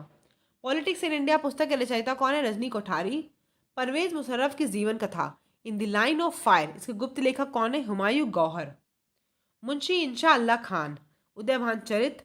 बाबू देवकी नंदन खत्री काजर की कोठरी। पंडित प्रताप नारायण मिश्र हटी हमीर। जयशंकर प्रसाद कंकाल। अंधा युग के लेखक कौन है? धर्मवीर भारती। सर्वोदय योजना की रूपरेखा तैयार करने में सम्मिलित कौन थे? जयप्रकाश नारायण। पुस्तक वनडे वंडर्स के लेखक कौन है? Sunil Gavaskar. Kapil Dev. Cricket my style. Hillary Clinton living history. Arthur Kemp myth of Mahatma. Neville Chamberlain the struggle for peace. अब हम लोग आते हैं राष्ट्रीय आंदोलन पर। 1857 की क्रांति शुरू करते हैं। अंग्रेजी भारतीय सेना में चर्बी वाले कारतूसों से चलने वाली एनफील्ड राइफल को कब शामिल किया गया? दिसंबर 1856 में। भारत के प्रथम स्वतंत्रता संग्राम का मुख्य तात्कालीन कारण क्या था? अंग्रेजों का धर्म में हस्तक्षेप का संदेह। मंगल पांडे की घटना कहाँ पे हुई? बैरकपुर में। मंगल पांडे सिपाही कहाँ के थे? 34वीं बंगाल नेटिव इन्फेंट्री के। 1857 के विद्रोह के दौरान बहादुर शाह ने साहबे आलम बहादुर का खिताब किसको दिया? बख्त खान को। 1857 की क्रांति का प्रमुख कारण क्या था? ब्रिटिश साम्राज्य की नीति। 1857 की क्रांति प्रारंभ कहाँ से हुई? मेरठ से। 1857 के स्वतंत्रता संग्राम से संबंधित पहली घटना क्या थी? सैनिकों का दिल्ली के लाल किले पर पहुंचना। इस स्वतंत्रता संग्राम का प्रतीक क्या था? कमल और रोटी। 1857 के संग्राम के झांसी, मेरठ, दिल्ली तथा कानपुर केंद्रों में से सबसे पहले अंग्रेजों ने पुनः क्या अधिकृत किया? दिल्ली। सबसे पहले दिल्ली पर लाल किला पे फहराया गया झंडा, लाल किले फहराया गया और सबसे पहले अंग्रेजों ने इसे ही अधिकृत भी कर लिया। 1857 के स्वाधीनता संघर्ष की वीरांगना महारानी लक्ष्मीबाई की जन्मस्थली कहाँ है? वाराणसी। बरेली विद्रोह का नेता कौन था 1857 के समय? खान बहादुर। महारानी लक्ष्मीबाई की समाधि कहाँ स्थित है? ग्वालियर में। रानी लक्ष्मीबाई को अंतिम युद्ध में सामना किसका करना पड़ा? यूरोज का। 1857 का विद्रोह लखनऊ में किसके नेतृत्व में आगे बढ़ा? बेगम ऑफ अवध। ये सब प्रश्न देखिए, अगर दोस्तों मेरा चैनल फॉलो करते होंगे तो आपको कम्युनिटी सेक्शन में दिख जाता होगा। वहाँ कम्युनिटी सेक्शन में जब प्रश्न पूछे ये सब प्रश्न पूछती हूँ मैं। ठीक है दोस्तों, अगर चैनल पर नए हैं, सब्सक्राइब नहीं किया तो जरूर कर लीजिएगा। इलाहाबाद में 1857 के संग्राम का नेता कौन था? मौलवी लियाकत अली। 1857 के संघर्ष में भाग लेने वाले सिपाहियों की सर्वाधिक संख्या कहाँ से थी? अवध से। नाना साहब का कमांडर इन चीफ कौन था? तात्या टोपे। अजीमुल्ला खां किसके सलाहकार थे? नाना साहब के। 1857 के विद्रोह के संदर्भ में नाना साहब, कुंवर सिंह, खान बहादुर खान तथा तात्या टोपे में से वह जिसे उसके मित्र ने धोखा दिया तथा जिसे अंग्रेजों द्वारा बंदी बनाकर मार दिया गया, तात्या टोपे को उसके दोस्त द्वारा धोखा दिया गया था। 1857 क्रांतिकारियों में वह जिसका वास्तविक नाम रामचंद्र पांडुरंग था, तात्या टोपे का। कुंवर सिंह 1857 के विद्रोह में प्रमुख नायक थे, वो कहाँ से संबंधित थे? बिहार से थे। 1857 के विद्रोह में कुंवर सिंह अंग्रेजों के खिलाफ कहाँ से शामिल हुए? आरा से। 1857 सारे प्रश्न जो आपको पता है इंपॉर्टेंट नहीं है। पटना के 1857 के स्वतंत्रता संग्राम के नेता कौन थे? कुंवर सिंह थे। बिहार के नेता अगर आएंगे तो आप कुंवर सिंह ही मारेंगे। असम के नेता का क्या नाम था 1857 के? दीवान मनीराम दत्त। केंद्र विद्रोह का बिहार में कौन सा केंद्र था? जगदीशपुर। जगदीशपुर का वह व्यक्ति जिसने 1857 के विप्लव में क्रांतिकारियों का नेतृत्व किया, कुंवर सिंह ने। जगदीशपुर के राजा भी कौन थे? कुंवर सिंह ही थे। 1857 की क्रांति में अंग्रेजों और जोधपुर की संयुक्त सेनाओं को किसने पराजित किया? आउवा के ठाकुर कुशल सिंह। अजमेर, जयपुर, नीमच तथा आउवा में से राजस्थान में 1857 की क्रांति का केंद्र क्या नहीं था? जयपुर नहीं था। चंद्रशेखर आजाद, रामप्रसाद बिस्मिल, शहादत खान तथा माखन लाल चतुर्वेदी में से 1857 में अंग्रेजों से संघर्ष किसने किया? शहादत खान ने। ठीक है। मौलवी अहमदुल्ला शाह, मौलवी इमदादुल्ला, मौलाना फजले हक खैराबादी तथा नवाब लियाकत अली में से 1857 में विद्रोह में अंग्रेजों का सबसे कट्टर दुश्मन कौन था? मौलवी अहमदुल्ला शाह। ये फैजाबाद से थे। 1857 के विद्रोह को देखने वाले उर्दू कवि कौन थे? मिर्जा गालिब। सुप्रसिद्ध उर्दू शायर मिर्जा गालिब का मूल निवास कौन सा था? आगरा। आज़ादी की पहली लड़ाई 1857 में किसने भाग नहीं लिया? भगत सिंह ने नहीं लिया। 1857 के विद्रोह में बेगम हजरत महल, कुंवर सिंह, ऊधम सिंह तथा मौलवी अहमदुल्ला में से किसका संबंध नहीं था? ऊधम सिंह का नहीं था। 1857 के स्वतंत्रता संग्राम में अंग्रेजों की सर्वाधिक सहायता करने वाला राजवंश कौन था? ग्वालियर के सिंधिया। भारत में शिक्षित मध्य वर्ग ने 1857 के विद्रोह से तटस्थता बनाए रखी। खेतीहर मजदूर, साहूकार, कृषक तथा जमींदार वर्गों में 1857 के विद्रोह में भाग किसने नहीं लिया? साहूकार तथा जमींदारों ने भाग नहीं लिया था। ठीक है। कौन सा ऐसा जिला है जो 1857 में विद्रोह से प्रभावित नहीं हुआ? चित्तौड़। ठीक है। बिहार के दानापुर, पटना, आरा, मुजफ्फरपुर, मुंगेर में से कौन सा जिला नहीं प्रभावित हुआ था 1857 की क्रांति से? मुंगेर। बख्त खां दिल्ली, मौलवी अहमदुल्ला अवध, कुंवर सिंह आरा, नाना साहब कानपुर। झांसी से रानी लक्ष्मीबाई थी, लखनऊ से बेगम हजरत महल थी, कानपुर से अजीमुल्ला खां और फैजाबाद से मौलवी अहमद शाह। क्रांतिकारियों के नाम देख लीजिए। नाना साहब कानपुर से, नवाब हामिद अली शाह दिल्ली, और भक्त खान भी आपका वहीं से था दिल्ली से, मौलवी अहमदुल्ला लखनऊ, और आपका मनीराम दीवान कहाँ के थे? असम के। 1857 विद्रोह के समय भारत का गवर्नर जनरल कौन था? Lord Canning. 1857 विद्रोह के समय बैरकपुर में ब्रिटिश कमांडिंग ऑफिसर कौन था? John Bennett हैरसे। 1857 में इलाहाबाद को आपातकालीन मुख्यालय बनाया था लॉर्ड कैनिंग ने। 1857 के विद्रोह के समय ब्रिटिश प्रधानमंत्री कौन थे? विस्कॉन्ट पाम्स्टन। 1857 का विद्रोह मुख्यतः असफल रहा, किसी सामान्य योजना और केंद्रीय संगठन की कमी के कारण। 1857 का प्रथम स्वतंत्रता संग्राम असफल हुआ क्योंकि भारतीय सिपाहियों में उद्देश्य की एकता की कमी थी और तथा किसी राजाओं ने उनका साथ भी नहीं दिया। ठीक है। और ब्रिटिश सिपाही कहीं अच्छे सुसज्जित और संगठित थे। अंग्रेजों ने क्यों सफल रहे वो इन लोगों को दबाने में 1857 के विद्रोह को? क्योंकि स्थानीय शासकों ने क्रांतिकारियों का साथ नहीं दिया। लखनऊ में किस ब्रिटिश अधिकारी ने अपना जीवन खोया था? किसने खोया बताइए?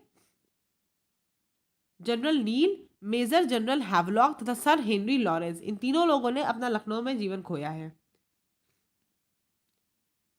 कथन और कारण छोड़ दीजिए आप। 1857 के विद्रोह को एक षड्यंत्र की किसने संज्ञा दी कि ये षड्यंत्र है? सर जेम्स आउट्रम एवं डब्ल्यू टेलर ने। वह आधुनिक इतिहासकार जिसने 1857 के विद्रोह को स्वतंत्रता की पहली लड़ाई कहा, वीडी सावरकर ने। भारतीय स्वाधीनता आंदोलन का सरकारी इतिहासकार कौन था? एसएन सेन। भारतीय भाषा में 1857 के विप्लव के कारणों पर लिखने वाला प्रथम भारतीय कौन था? सैयद अहमद खां। तथा कथित प्रथम राष्ट्रीय स्वतंत्रता संग्राम ना प्रथम, ना राष्ट्रीय और ना ही स्वतंत्रता संग्राम था। यह कथन किसने कहा? आरसी मजूमदार ने। 1857 की क्रांति के बारे में सही अवधारणा क्या है? इसने भारत में ईस्ट इंडिया कंपनी की शासन प्रणाली को मृतप्राय बना दिया। महारानी विक्टोरिया ने भारतीय प्रशासन को ब्रिटिश राज के नियंत्रण में से लेने की घोषणा कब की? 1 नवंबर 1858 को। साम्राज्ञी विक्टोरिया ने 1858 की घोषणा में भारतीयों को बहुत सी चीजें दिए जाने का आश्वासन दिया था। वह आश्वासन जिसे ब्रिटिश शासन ने पूरा किया। रियासतों को हड़पने की नीति समाप्त कर दी जाएगी ये बोला था और ये बंद भी कर दिया बाद में। आगे देख लीजिए। महारानी विक्टोरिया की उद्घोषणा का उद्देश्य क्या था? भारतीय राज्यों को ब्रिटिश साम्राज्य में मिलाने के किसी विचार का परित्याग करना तथा भारतीय प्रशासन को ब्रिटिश क्राउन के अंतर्गत रखना। पब्लिक सर्विस आयोग, पील आयोग, हंटर आयोग तथा साइमन कमीशन में 1857 के विद्रोह के दमन के बाद भारतीय फौज के नव संगठन से संबंधित कौन सा आयोग है? पील आयोग है। 1857 के विद्रोह के बाद ब्रिटिश सरकार ने सिपाहियों का इन प्रांतों से चयन किया। कहाँ से किया? गोरखा, सिख एवं पंजाबी उत्तर प्रांत से। अन्य जन आंदोलन देख लेते हैं। 1857 के विद्रोह के ठीक बाद बंगाल में सन्यासी विद्रोह, संथाल विद्रोह, उपद्रव तथा पाबना उपद्रव में से विप्लव किसका हुआ? नील उपद्रव का। नील कृषकों की दुर्दशा का पर लिखी गई पुस्तक नील दर्पण, इसके लेखक कौन है? दीनबंधु मित्र। वंदे मातरम गीत किसने लिखा? बंकिम चंद्र चटर्जी ने। आनंद मठ उपन्यास की कथावस्तु किस पर आधारित है? सन्यासी विद्रोह पर। वह विद्रोह जिसका उल्लेख बंकिम चंद्र चटर्जी ने अपने उपन्यास आनंद मठ में करके प्रसिद्ध किया, सन्यासी विद्रोह। मुंगेर के बरहियताल विरोध का उद्देश्य क्या था? बाकाश भूमि की वापसी की मांग। 19वीं शताब्दी के दौरान होने वाले वहाबी आंदोलन का मुख्य केंद्र क्या था? पटना। कूका आंदोलन को संगठित किया गुरुराम सिंह ने। पागलपंथी विद्रोह वस्तुतः एक विद्रोह था गारों का। पागलपंथ की स्थापना किसने की? करम शाह ने। फराजी विद्रोह का नेता कौन था? दादू मियाँ। फराजी थे हाजी सैयदुल्ला के अनुयायी। फराजी आंदोलन का प्रारंभ किसने किया? हाजी सैयदुल्ला ने। वेलुथम्पी ने अंग्रेजों के विरुद्ध आंदोलन का नेतृत्व कहाँ किया? वेलुथम्पी ने केरल में। महाराष्ट्र में रामोसी तीर्थकथा स्थापित कहाँ किया गया? वासुदेव बलवंत फड़के ने स्थापित किया गया रामोसी तीर्थकथा को। रामोसी विद्रोह जिस रूप में जिस भौगोलिक इलाके में हुआ था वो कौन सा था? पश्चिमी घाट। गडकरी विद्रोह का क्या केंद्र था? कोल्हापुर। मानव बलि प्रथा का निषेध करने के कारण अंग्रेज के विरुद्ध विद्रोह करने वाली जनजाति का नाम बताइए? खोंद। कोल विद्रोह का नेतृत्व किसने किया? बड़ौदा में। किसने किया? बुद्धू भगत ने। वगैरह विद्रोह कहाँ हुआ? बड़ौदा में। बिहार, पंजाब, सिंध, काठियावाड़ में से आदिवासियों ने अंग्रेजों के विरुद्ध विद्रोह कहाँ किया? बिहार में। संताल विद्रोह का नेतृत्व किसने किया? सिद्धू कान्हू एवं भैरव चांद ने। 1855 ईस्वी में संथालों ने जिस अंग्रेज कमांडर को हराया उसका नाम क्या था? मेजर बरो। भील विद्रोह, कोल विद्रोह, रंपा विद्रोह तथा संथाल विद्रोह में से वह घटना जो महाराष्ट्र में घटित हुई, भील विद्रोह, यह आपकी महाराष्ट्र में घटित। मेवाड़, बांगड़ और पास के क्षेत्रों के भीलों में सामाजिक सुधार के लिए लसोड़िया आंदोलन किसने किया? गोविंद गिरी ने। देखिए थोड़ा सा मैं जल्दी भी कर रही हूँ, थोड़ा सा समझ रहे, टायरिंग होता है बोलना। उलगुलन विद्रोह जुड़ा था बिरसा मुंडा से। मुंडा विद्रोह का नेता कौन था? बिरसा मुंडा। जिस आदिवासी नेता को जगत पिता कहा जाता था वो कौन था? बिरसा मुंडा। बिरसा मुंडा कार्य क्षेत्र कहाँ पे था? रांची में। जनजातीय लोगों के संबंध में आदिवासी शब्द का प्रयोग पहली बार किसने किया? ठक्कर बापा ने। भारत में 19वीं शताब्दी के जनजातीय विद्रोह के लिए जिसने साझा कारण मुहैया किया? जनजातीय समुदायों की प्राचीन भूमि संबंधी व्यवस्था का संपूर्ण विदारण। हौज विद्रोह हुआ 1820 से 21 के दौरान। खैरवार आदिवासी आंदोलन हुआ 1874 ईस्वी में। संभलपुर के अनेक ब्रिटिश विरोधी विद्रोहों का नेता था सुरेंद्र साई।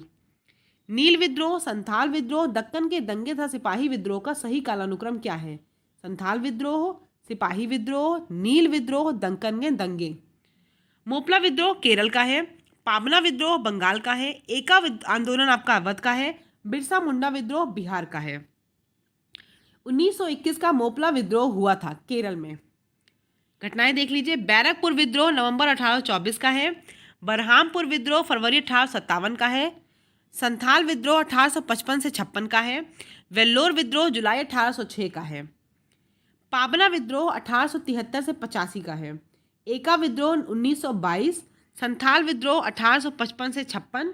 ताना भगत आंदोलन 1914। कूका विद्रोह दोस्तों पंजाब का है। कोली विद्रोह महाराष्ट्र का है। चुआर विद्रोह पश्चिम बंगाल का है। और कुकी विद्रोह त्रिपुरा का है।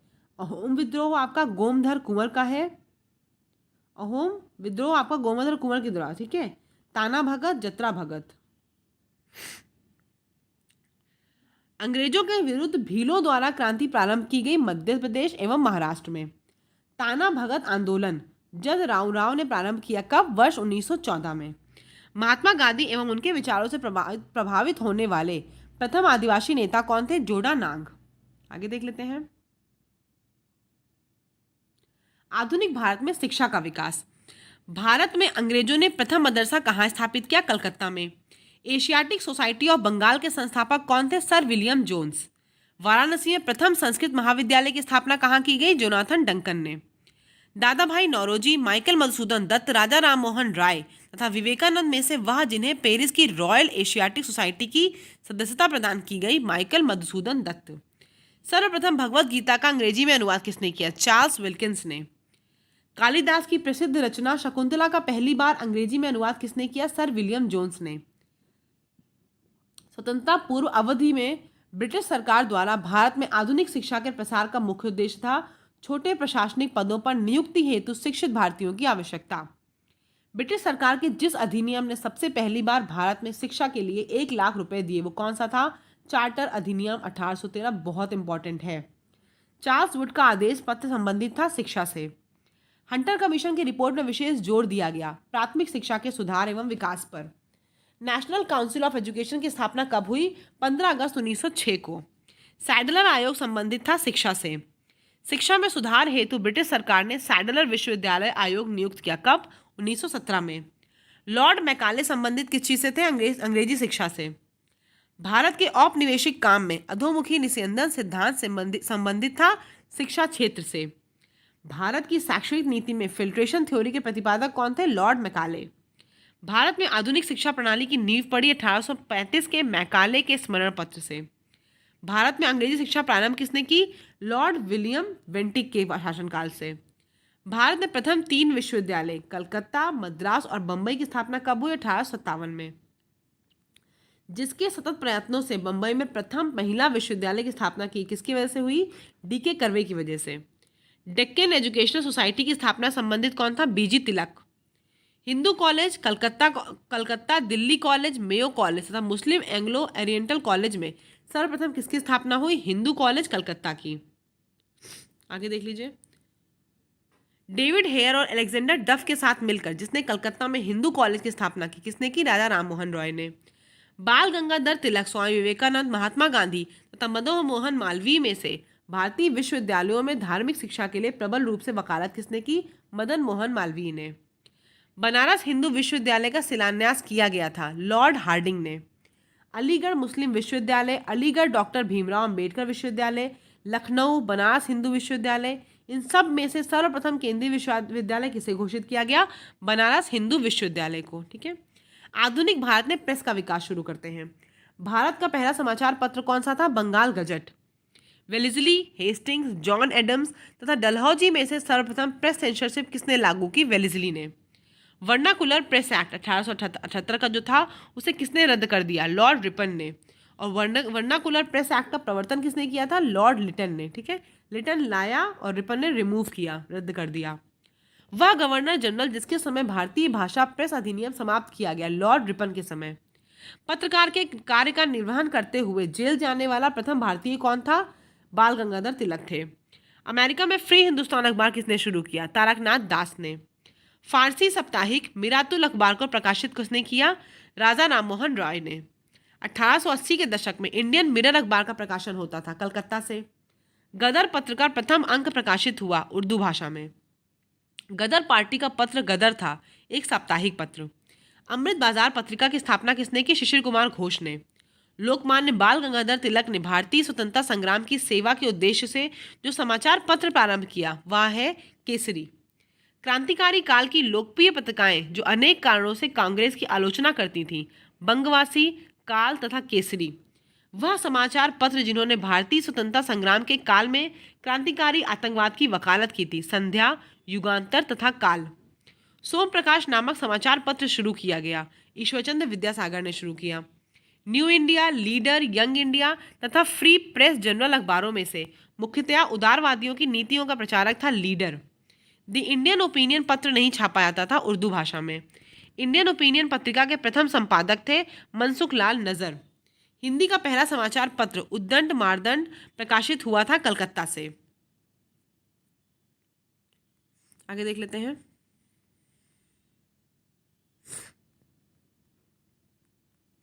एक साप्ताहिक के रूप में यंग इंडिया का शुभारंभ किसने किया? होम रूल पार्टी ने।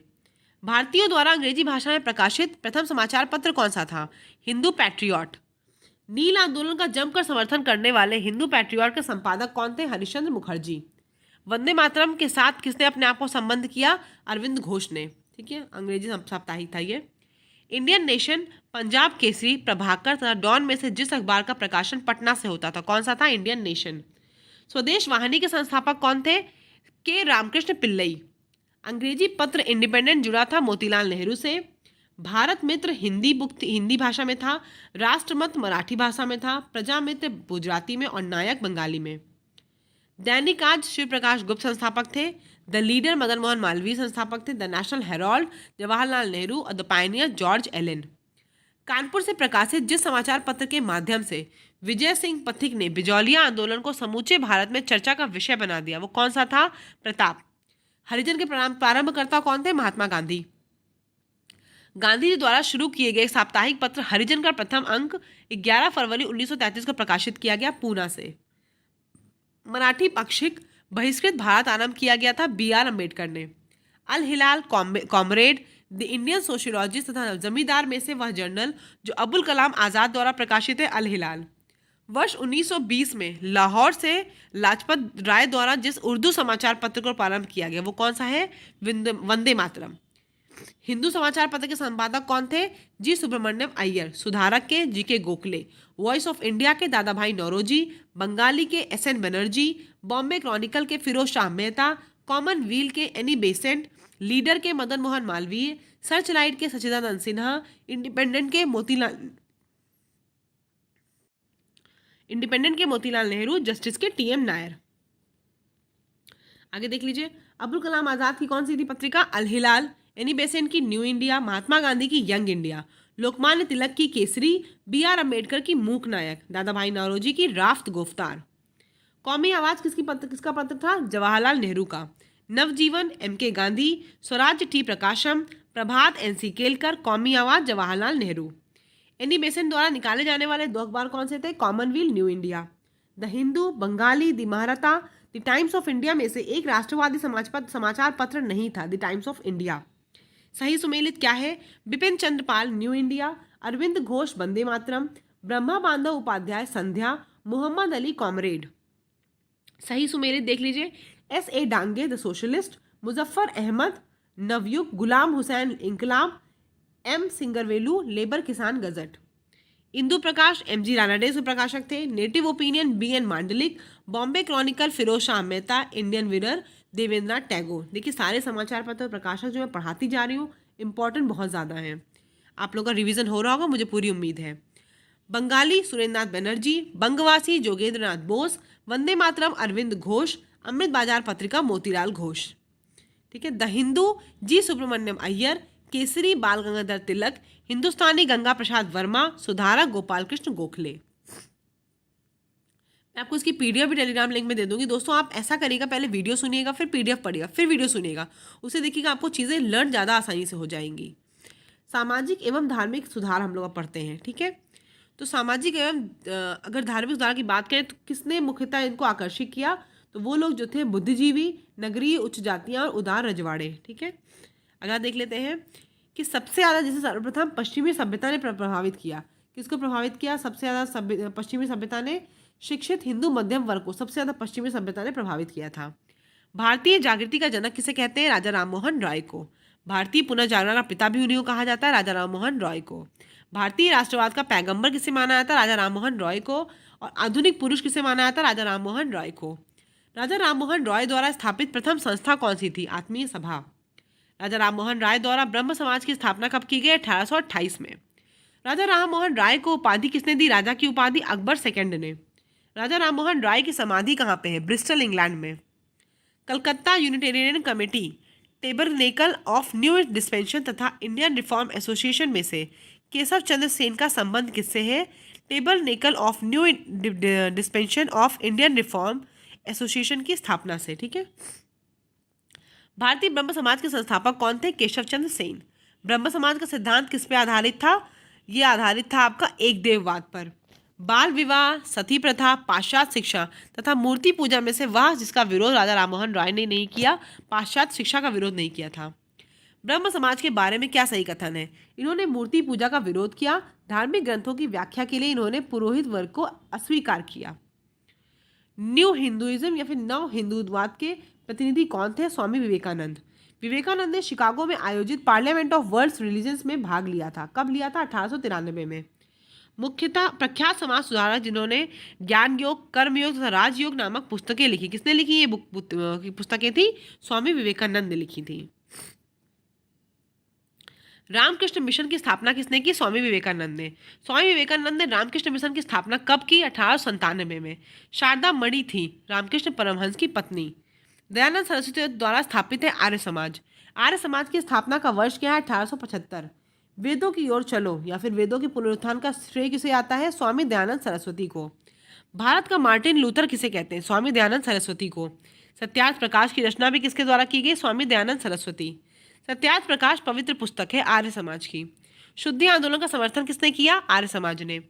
अच्छा शासन सुशासन का स्थापन नहीं है, ये किसने कहा? स्वामी दयानंद सरस्वती ने। वह व्यक्ति जिसने सर्वप्रथम स्वराज्य शब्द का प्रयोग किया और हिंदी को राष्ट्रभाषा माना? स्वामी दयानंद सरस्वती ने। सही अगर आप ऑर्डर देखेंगे, सबसे पहले तुलसीदास जी हैं, फिर राजा राममोहन रॉय, दयानंद सरस्वती, सबसे आखिरी में स्वामी विवेकानंद। महाराष्ट्र में प्रार्थना समाज की स्थापना किसने की? आत्माराम पांडुरंग ने। महाराष्ट्र में प्रार्थना समाज का मुख्य संचालक कौन था? एमजी रानाडे, महादेव गोविंद रानाडे। देव समाज के संस्थापक कौन थे? शिव नारायण अग्निहोत्री। 1873 ईस्वी में सत्य शोधक समाज की स्थापना की ज्योतिबा फूले ने। गुलामगिरी का लेखक था ज्योतिबा फूले। पिछड़े वर्गों का उत्थान मुख्य कार्यक्रम था सत्य शोधक समाज का। सत्य शोधक समाज ने संगठित किसको किया? महाराष्ट्र में एक जाति विरोधी आंदोलन था ये। वह बंगाली नेता जिसने सामाजिक धार्मिक सुधारों का विरोध किया और रूढ़िवादिता का समर्थन किया, राधाकांत देव। राधा स्वामी सत्संग के संस्थापक कौन थे? शिव दयाल साहब। महाराष्ट्र का वह सुधारक जिसे लोक हितवादी कहा जाता था, गोपाल हरि देशमुख। महाराष्ट्र में विधवा पुनर्विवाह हेतु अभियान का नेतृत्व किया किसने किया? विष्णु परशुराम पंडित ने। 19वीं सदी के महानतम पारसी समाज सुधारक थे Behramji M Malabari. The Age of Consent Act कब पारित हुआ? 1891 में। आगे देख लेते हैं।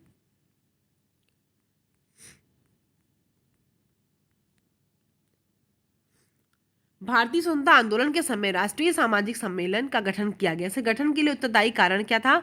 भारतीय राष्ट्रीय कांग्रेस अपने कार्यक्रम में सामाजिक सुधारों को नहीं रखना चाहती थी, इसलिए प्रस्तुत उद्देश्य के लिए उसने अलग से संगठन बनाने का सुझाव दिया। केशव चंद्र सेन के नेतृत्व में ब्रह्म समाज ने नारी शिक्षा के लिए आंदोलन चलाया था। विनोबा भावे ने शरणार्थियों में काम करने के लिए सर्वोदय समाज की स्थापना की थी। 1856 ईस्वी में कानून पारित हुए। कौन से? धार्मिक असुविधा कानून तथा हिंदू विधवा पुनर्विवाह कानून। पश्चिमी भारत के डी.के. कर्वे का नाम जिस संदर्भ में आता है वो क्या है? स्त्री शिक्षा और विधवा पुनर्विवाह। वह व्यक्ति जिसने विधवा पुनर्विवाह के लिए संघर्ष किया और उसी कानूनी रूप से वैध बनाने में सफलता प्राप्त की, ईश्वरचंद्र विद्यासागर ने। सही कथन सुन लीजिए। 1829 ईस्वी में विलियम बेंटिक ने सती प्रथा को कानून द्वारा अपराध घोषित कर दिया। 1856 ईस्वी में सरकार ने कानून बनाया जिसके अनुसार हिंदू विधवाएं पुनर्विवाह कर सकती थीं। 1875 ईस्वी में स्वामी दयानंद सरस्वती द्वारा आर्य समाज की स्थापना की गई। 1843 के एक्ट 5 ने गैर कानूनी बना दिया गुलामी को। 1872 में नेटिव मैरिज एक्ट को पारित कराने में सबसे महत्वपूर्ण भूमिका जिसकी थी उनका नाम था Keshav Chandra Sen. Native marriage act का पारित हुआ 1872 में। बाल विवाह प्रथा को नियंत्रित करने हेतु 1872 के सिविल मैरिज एक्ट ने लड़कियों के विवाह की न्यूनतम उम्र निर्धारित की 14 वर्ष। ठीक है। बी.एम. मालाबारी के बारे में जान लीजिए कि ये 1853 में जन्मे पश्चिमी भारत के पारसी थे, इंडियन स्पेक्टेटर थे तथा वॉइस ऑफ इंडिया के संपादक भी थे, एक समाज सुधारक भी थे और सम्मति आयु अधिनियम 1891 के पक्ष में प्रमुख संघर्ष करता थे। कौन? बी.एम. मालाबारी। शारदा अधिनियम के अंतर्गत लड़कियों एवं लड़कों के विवाह की न्यूनतम आयु क्या निर्धारित की गई? 14 एवं 18। शारदा एक्ट का संबंध किससे था? बाल विवाह के प्रतिबंध से। थियोसोफिकल सोसाइटी की स्थापना किसने की? Madam HP. ब्लावेट्स्की ने। भारत में थियोसोफिकल सोसाइटी की सफलता मुख्यतः थी एनी बेसेंट के कारण। राजा राममोहन रॉय ब्रह्म समाज, स्वामी दयानंद सरस्वती आर्य समाज, स्वामी विवेकानंद रामकृष्ण मिशन, महादेव गोविंद रानडे प्रार्थना समाज। थियोसोफिकल सोसाइटी एनी बेसेंट, प्रार्थना समाज डॉक्टर आत्माराम पांडुरंग, आत्मीय सभा राजा राममोहन रॉय, भारतीय ब्रह्म समाज Keshav Chandra Sen, Radha Swami Satsang Tulsiram. Land Holder Society Dwarkanath Tagore, British India Society William Adams, Indian Society Anand Mohan Bose, Indian Association S N. Banerjee. India League Sushil Kumar Ghosh, Indian Association Anand Mohan Bose, Bharatiya Rashtriya Udar Sangh Surendra Nath Banerjee, United India Syed Ahmad Khan. ये सब देख लीजिए आप लोग, ये सारे उन लोगों के फाउंडेशन है, उन लोगों ने जिनको फाउंड किया था। एशियाटिक सोसाइटी ऑफ बंगाल 1784 में, एशियाटिक सोसाइटी ऑफ बॉम्बे 1804 में, Asiatic Society of Great Britain 1823 में, Land Holder Society of Bengal 1838 में, British India Association Radhakant Dev, Bombay Presidency Association K T Telang, Central Mohammedan National Association Syed Ameer Ali, Servants of India Society Gopal Krishna Gokhale. हम लोग अब आ गए हैं भारतीय राष्ट्रीय कांग्रेस 1885 पे। भारतीय राष्ट्रीय कांग्रेस की स्थापना कब की? एओ ह्यूम ने की, ठीक है। खुद वो क्या थे? ये खुद एक असैनिक सेवक थे, ठीक है। भारतीय राष्ट्रीय कांग्रेस की स्थापना कब हुई? 1885 में। और कितने लोग ने प्रथम अधिवेशन में भाग लिया भारत राष्ट्रीय कांग्रेस के? 72 लोगों ने। इसका प्रथम अधिवेशन कहाँ हुआ भारतीय राष्ट्रीय कांग्रेस का? बंबई में। पहले अध्यक्ष कौन थे? WC बनर्जी थे। 1885 में महासचिव कौन था? एओ ह्यूम था, ठीक है। भारतीय राष्ट्रीय कांग्रेस की स्थापना के समय भारत का वायसरॉय कौन था? लॉर्ड डफरिन था। किसने कहा कि कांग्रेस को सूक्ष्मदर्शी अल्पसंख्यक जनता का प्रतिनिधि बताया और मजाक उड़ाया? लॉर्ड डफरिन ने, ठीक है। कांग्रेस की स्थापना के समय कौन उपस्थित नहीं था? सुरेंद्र नाथ बनर्जी उपस्थित नहीं थे। भारतीय कांग्रेस के दूसरे अधिवेशन की अध्यक्षता किसने की? दादा भाई नौरोजी ने की। कांग्रेस समर्थन प्राप्त करने के लिए 1889 में एक समिति बनाई गई। उस समिति का सभापति कौन था? William Digby. भारतीय राष्ट्रीय कांग्रेस सर्वप्रथम मुस्लिम अध्यक्ष कौन थे? बदरुद्दीन तैयबजी, मुस्लिम वही थे, ठीक है। भारतीय राष्ट्रीय कांग्रेस का प्रथम निर्वाचित यूरोपीय अध्यक्ष कौन था? George Yule. किसका संबंध राष्ट्रीय कांग्रेस से कभी नहीं रहा? सर सैयद अहमद का नहीं रहा, ठीक है। कौन भारतीय राष्ट्रीय कांग्रेस का कभी भी अध्यक्ष नहीं चुना गया? बाल गंगाधर तिलक। कौन ऐसा व्यक्ति था जो भारतीय राष्ट्रीय कांग्रेस का अध्यक्ष हुआ? लाला लाजपत राय, ठीक है। कौन भारतीय राष्ट्रीय कांग्रेस का अध्यक्ष था? एनी बेसेंट थी। वह अधिवेशन जिसके लिए कांग्रेस ने पहली बार एक महिला को अध्यक्ष चुना, कलकत्ता अधिवेशन 1917। इस समय ही एनी बेसेंट इसकी अध्यक्ष थी। भारतीय महिला अध्यक्ष कौन थी कांग्रेस की? पहली सरोजिनी नायडू। भारतीय कांग्रेस का दूसरा अधिवेशन दादा भाई नौरोजी की अध्यक्षता में हुआ। भारतीय राष्ट्रीय कांग्रेस तथा मुस्लिम लीग दोनों ने लखनऊ में 1916 में अधिवेशन किया तथा लखनऊ पैक्ट जिसे आप बोलते हैं वो संपन्न किया गया। भारतीय राष्ट्रीय कांग्रेस का 27वां अधिवेशन कहाँ पे हुआ? बांकीपुर में। भारतीय राष्ट्रीय कांग्रेस का वह अधिवेशन जिसमें बाल गंगाधर तिलक ने अभिव्यक्त किया था, स्वराज मेरा जन्म सिद्ध अधिकार है, मैं उसे लेकर रहूंगा, लखनऊ अधिवेशन 1916 में। सही कथन देख लीजिए क्या है। CR दास ने जब कांग्रेस के अध्यक्ष के रूप में कार्य किया वे जेल में थे। अल्फ्रेड वेब 1894 ईस्वी में कांग्रेस के अध्यक्ष थे। कांग्रेस आंदोलन ना तो लोगों द्वारा प्रेरित था, ना ही यह उनके द्वारा सोचा या योजनाबद्ध किया गया। किसने कहा? लाला लाजपत राय ने। कांग्रेस पतन के लिए लड़खड़ा रही है। मेरी सबसे बड़ी अभिलाषा है कि जब तक मैं भारत में हूँ कांग्रेस की शांतिपूर्ण समाप्ति में सहयोग करूं। यह कथन किसका था? लॉर्ड कर्जन का बहुत इंपॉर्टेंट कथन था। अध्यक्षीय संबोधन के समय जिस कांग्रेस अध्यक्ष ने हिंदी भाषा के लिए रोमन लिपि लागू करने की वकालत की वो कौन था? सुभाष चंद्र बोस।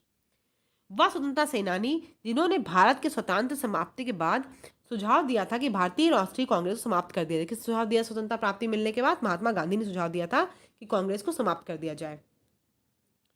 अमृतसर के भारतीय राष्ट्रीय कांग्रेस अधिवेशन 1919 के प्रस्ताव के अनुसार महात्मा गांधी द्वारा कांग्रेस का नया संविधान लिखने के लिए उनके सहयोग होती किसको चुना गया था? NC केलकर तथा IB सेन को। कांग्रेस के एक अधिवेशन में एक गवर्नर जनरल ने भाग लिया था। वह गवर्नर जनरल तथा अधिवेशन का स्थल बताइए। लॉर्ड विलिंगटन ने भाग लिया था, बंबई 1915 में। भारत में क्रांतिकारी आंदोलन। क्रांतिकारियों के एक गुप्त समाज अभिनव भारत का गठन किसने किया? वीडी सावरकर ने।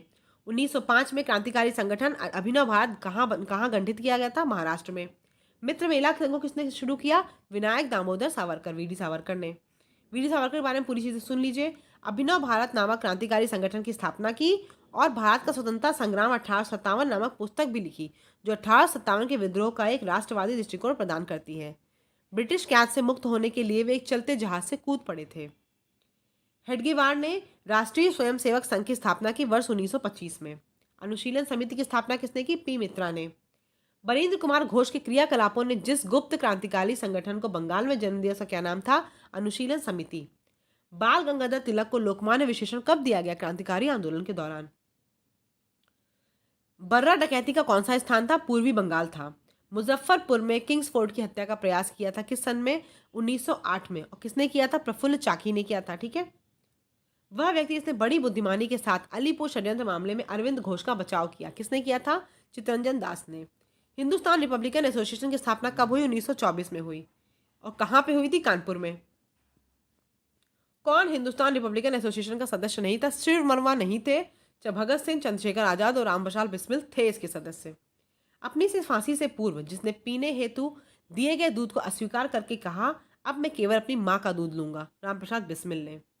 सरफरोशी की तमन्ना अब हमारे दिल में है, देखना है जोर कितना बाजुए कातिल में है, ये पंक्ति किसने लिखी थी? रामप्रसाद बिस्मिल ने लिखी थी। अंग्रेजी सरकार ने काकोरी षड्यंत्र के मामले में फांसी पर किसको चढ़ा दिया? रामप्रसाद बिस्मिल को। काकोरी षड्यंत्र हुआ कब था? 1925 में। किसका नाम काकोरी षड्यंत्र केस से नहीं जुड़ा है? भगत सिंह का नहीं जुड़ा है, बाकी रामप्रसाद बिस्मिल, रोशन सिंह और अशफाकुल्ला खां, ये सब आपके काकोरी षड्यंत्र से जुड़े हुए लोग थे। आगे देख लीजिए, कौन था जो क्रांतिकारी जो मुकदमे से बच निकला था? चंद्रशेखर आजाद बच निकले थे। ठीक है। काकोरी षड्यंत्र कांड में फांसी की सजा से बच कौन निकला था? चंद्रशेखर आजाद बच निकले थे। ठीक है। सरकारी वकील कौन था काकोरी कांड में? जगत नारायण मुल्ला। किसने कहा था? दरो दीवार पे हसरत की नजर करते हैं, खुश रहो अहले वतन, हम तो सफर करते हैं, वाजिद अली शाह ने कहा था। हिंदुस्तान सोशलिस्ट रिपब्लिकन एसोसिएशन किसके द्वारा गठित की गई? चंद्रशेखर आजाद के द्वारा। बहरी ब्रिटिश सरकार को सुनाने हेतु केंद्रीय विधानसभा में 8 अप्रैल 1929 को बम फेंका था। किसने फेंका था? भगत सिंह तथा बटुकेश्वर दत्त ने। सरकार के विरोध में असेंबली में बम फेंकने के समय भगत सिंह की उम्र थी 21 साल से थोड़ी ज्यादा। हिंदुस्तान सोशलिस्ट रिपब्लिकन एसोसिएशन के संस्थापक नेताओं में कौन थे? भगत सिंह थे एक। सचिंद्र सान्याल द्वारा स्थापित हिंदुस्तान रिपब्लिकन एसोसिएशन का नाम बदलकर हिंदुस्तान सोशलिस्ट रिपब्लिकन एसोसिएशन किसने कर दिया? चंद्रशेखर आजाद ने कर दिया। और कहाँ पे स्थापित की उन्होंने? 1928 में दिल्ली में स्थापित की। चंद्रशेखर आजाद को मार डाला गया मुठभेड़ में गोलियों से एल्फ्रेड पार्क में। इनकलाब जिंदाबाद का नारा कहाँ दिया गया? किसने दिया? भगत सिंह ने। भगत सिंह, राजगुरु तथा सुखदेव को फांसी दे दी गई 23 मार्च 1931 को। वह केस जिसमें भगत सिंह, सुखदेव और राजगुरु को फांसी की सजा सुनाई गई, लाहौर षड्यंत्र केस में। भगत सिंह का स्मारक कहाँ पे स्थित है? फिरोजपुर में। लाहौर षड्यंत्र कांड में बटुकेश्वर दत्त, सुखदेव, सरदार भगत सिंह तथा राजगुरु में से फांसी किसे नहीं हुई? बटुकेश्वर दत्त को नहीं हुई थी। भारतीय स्वतंत्रता पाने के लिए फांसी पाने के लिए प्रथम रिकॉर्डेड मुस्लिम कौन है? अशफाकुल्ला खां। मुकदमों का सही क्रम आप देख लीजिए, सबसे पहले लाहौर मुकदमा है, फिर कानपुर मुकदमा है, फिर काकोरी मुकदमा है और फिर आपका मेरठ मुकदमा है। मुजफ्फर अहमद, ठीक है, ऐसे डांगे, शौकत उस्मानी तथा नलिनी गुप्ता जिस षड्यंत्र के लिए कैद किए गए वो कौन सा था? कानपुर बोल्शेविक षड्यंत्र कांड। मैडम कामा ने 1907 में प्रथम तिरंगा कहाँ फहराया था? स्टुटगार्ट में। वह व्यक्ति जिसे इंग्लैंड में अंग्रेज अधिकारियों की हत्या के आरोप में फांसी की सजा मिली, मदन लाल ढींगरा था उधम सिंह को। वह बात जो Madam Bhikaji Cama, M Barkatullah, V S Iyer और एम एन रॉय में समान थी। वे सभी क्रांतिकारी थे और स्वतंत्रता आंदोलन की अवधि में भारत से बाहर विविध देशों में काम कर रहे थे। कामता मगारू क्या था? कनाडा की यात्रा पर निकला एक जलपोत था। सरदार अजीत सिंह, बाबा गुरदीप सिंह, वी डी सावरकर एवं सरदार भगत सिंह में से कामता मगारू की घटना से कौन संबंधित था? बाबा गुरदीप सिंह। इंडिपेंडेंस लीग की स्थापना किसने की? रासबिहारी बोस ने। बंगाल विभाजन पे आ जाइए, 1905 और स्वदेशी आंदोलन की बात कर लेते हैं। हड़प नीति, बंगाल विभाजन तथा सहायक संधि में सबसे बाद में क्या हुआ? सबसे बाद में बंगाल विभाजन हुआ 16 अक्टूबर 1905। डेट रट लीजिएगा, बहुत इंपॉर्टेंट है। बंग भंग विरोधी आंदोलन का प्रारंभ कब हुआ? 7 अगस्त 1905 को। वह आंदोलन जो बंग भंग के बाद शुरू हुआ, स्वदेशी आंदोलन। बंगाल का विभाजन करने वाला गवर्नर जनरल कौन था? Lord Curzon. बंगाल का लेफ्टिनेंट गवर्नर कौन था उस समय? Sir Andrews Fraser. 1905 के विरोध में आंदोलन का नेतृत्व किसने किया? सुरेंद्रनाथ बनर्जी ने। डब्ल्यू.सी. बनर्जी, एस.एन. बनर्जी, आर.एन. टैगोर तथा बीजी तिलक में से वह जो स्वदेशी आंदोलन का आलोचक था कौन था? रविन्द्रनाथ टैगोर ने स्वदेशी आंदोलन का आलोचना की थी, स्वदेशी आंदोलन की आलोचना की थी। बंगाल में ब्रिटेन की वस्तुओं के बहिष्कार का सुझाव किसने दिया था? कृष्ण कुमार मित्र ने सुझाव दिया था। ब्रिटिश वस्तुओं के बहिष्कार को राष्ट्रीय नीति के रूप में कब अपनाया गया? 1905 में। बंगाल का विभाजन मुख्यतः कब किया गया? बंगाली राष्ट्रवाद की वृद्धि को दुर्बल करने के लिए। बंगाल विभाजन के विरुद्ध राष्ट्रवादियों द्वारा प्रारंभ किए गए कार्यक्रम बाइकॉट, स्वदेशी, राष्ट्रीय शिक्षा। स्वदेशी और बहिष्कार पहली बार संघर्ष की विधि में रूप में अपनाए गए बंगाल विभाजन के विरुद्ध आंदोलन के दौरान।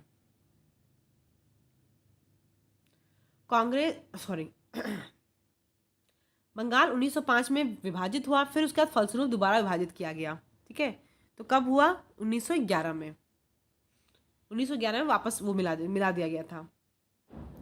रद्द कर दिया गया था विभाजन को। मद्रास में स्वदेशी आंदोलन का नेतृत्व किसने किया? चिदम्बरम पिल्लई ने। स्वदेशी आंदोलन का नेतृत्व दिल्ली में किसने किया? सैयद हैदर रजा ने। ठीक है। कौन अप्रभावित था 1905 के स्वदेशी आंदोलन से? कृषक तथा मुसलमान। वह आंदोलन जिसके दौरान वंदे मातरम भारतीय राष्ट्रीय आंदोलन का शीर्षक गीत बना, स्वदेशी आंदोलन के दौरान। ब्रिटिश पत्रकार एच.डब्ल्यू. नेविंसन जुड़े थे स्वदेशी आंदोलन से। भारत की प्राचीन कला परंपराओं को पुनर्जीवित करने के लिए एक Indian society of oriental art की स्थापना की अविंद्रनाथ टैगोर ने। बनारस, कलकत्ता और सूरत अधिवेशन देख लेते हैं क्या है। 1905 के बनारस अधिवेशन का अध्यक्ष कौन था? गोपाल कृष्ण गोखले थे। 1906 कलकत्ता अधिवेशन के दादाभाई नौरोजी थे। ठीक है। स्वराज को बतौर राष्ट्रीय मांग के रूप में किसने रखा था? दादाभाई नौरोजी ने रखा था। कांग्रेस के मंच से भारतीय राष्ट्रीय कांग्रेस के जिस अधिवेशन में प्रथम बार स्वराज शब्द व्यक्त किया गया वो किस कब था? कलकत्ता अधिवेशन 1906 में दादाभाई नौरोजी ने। स्वराज शब्द का प्रयोग सर्वप्रथम किसने किया? दयानंद सरस्वती ने किया था। भारत में ग्रैंड ओल्ड मैन की संज्ञा किसे दी जाती है? दादाभाई नौरोजी को। इनके विषय में सुन लीजिए, इन्होंने poverty and unBritish rule in India पुस्तक लिखी थी। गुजराती के प्रोफेसर के रूप में यूनिवर्सिटी कॉलेज लंदन में कार्य किया था और बम्बई में महिला शिक्षा की नींव रखी थी। दादाभाई नौरोजी के विषय में क्या सत्य है? पहले भारतीय थे जो एल्फिंस्टन कॉलेज बम्बई में गणित एवं भौतिकी के प्रोफेसर नियुक्त हुए थे। 1892 ईस्वी में उन्हें ब्रिटिश पार्लियामेंट का एक सदस्य निर्वाचित किया गया था। उन्होंने गुजराती पत्रिका राष्ट्र गोफ्तार का आरंभ किया था। ब्रिटिश पार्लियामेंट में चुना जाने वाला प्रथम भारतीय कौन था? दादाभाई नौरोजी थे। नरम दल और गरम दल का विभाजन कब हुआ था? सूरत अधिवेशन 1907 में हुआ था। ठीक है। इस समय अध्यक्ष कौन थे? इस समय अध्यक्ष थे आर.बी. घोष। भारतीय राष्ट्रीय कांग्रेस के वर्ष 1906 में विख्यात कलकत्ता अधिवेशन में 4 संकल्प पारित हुए।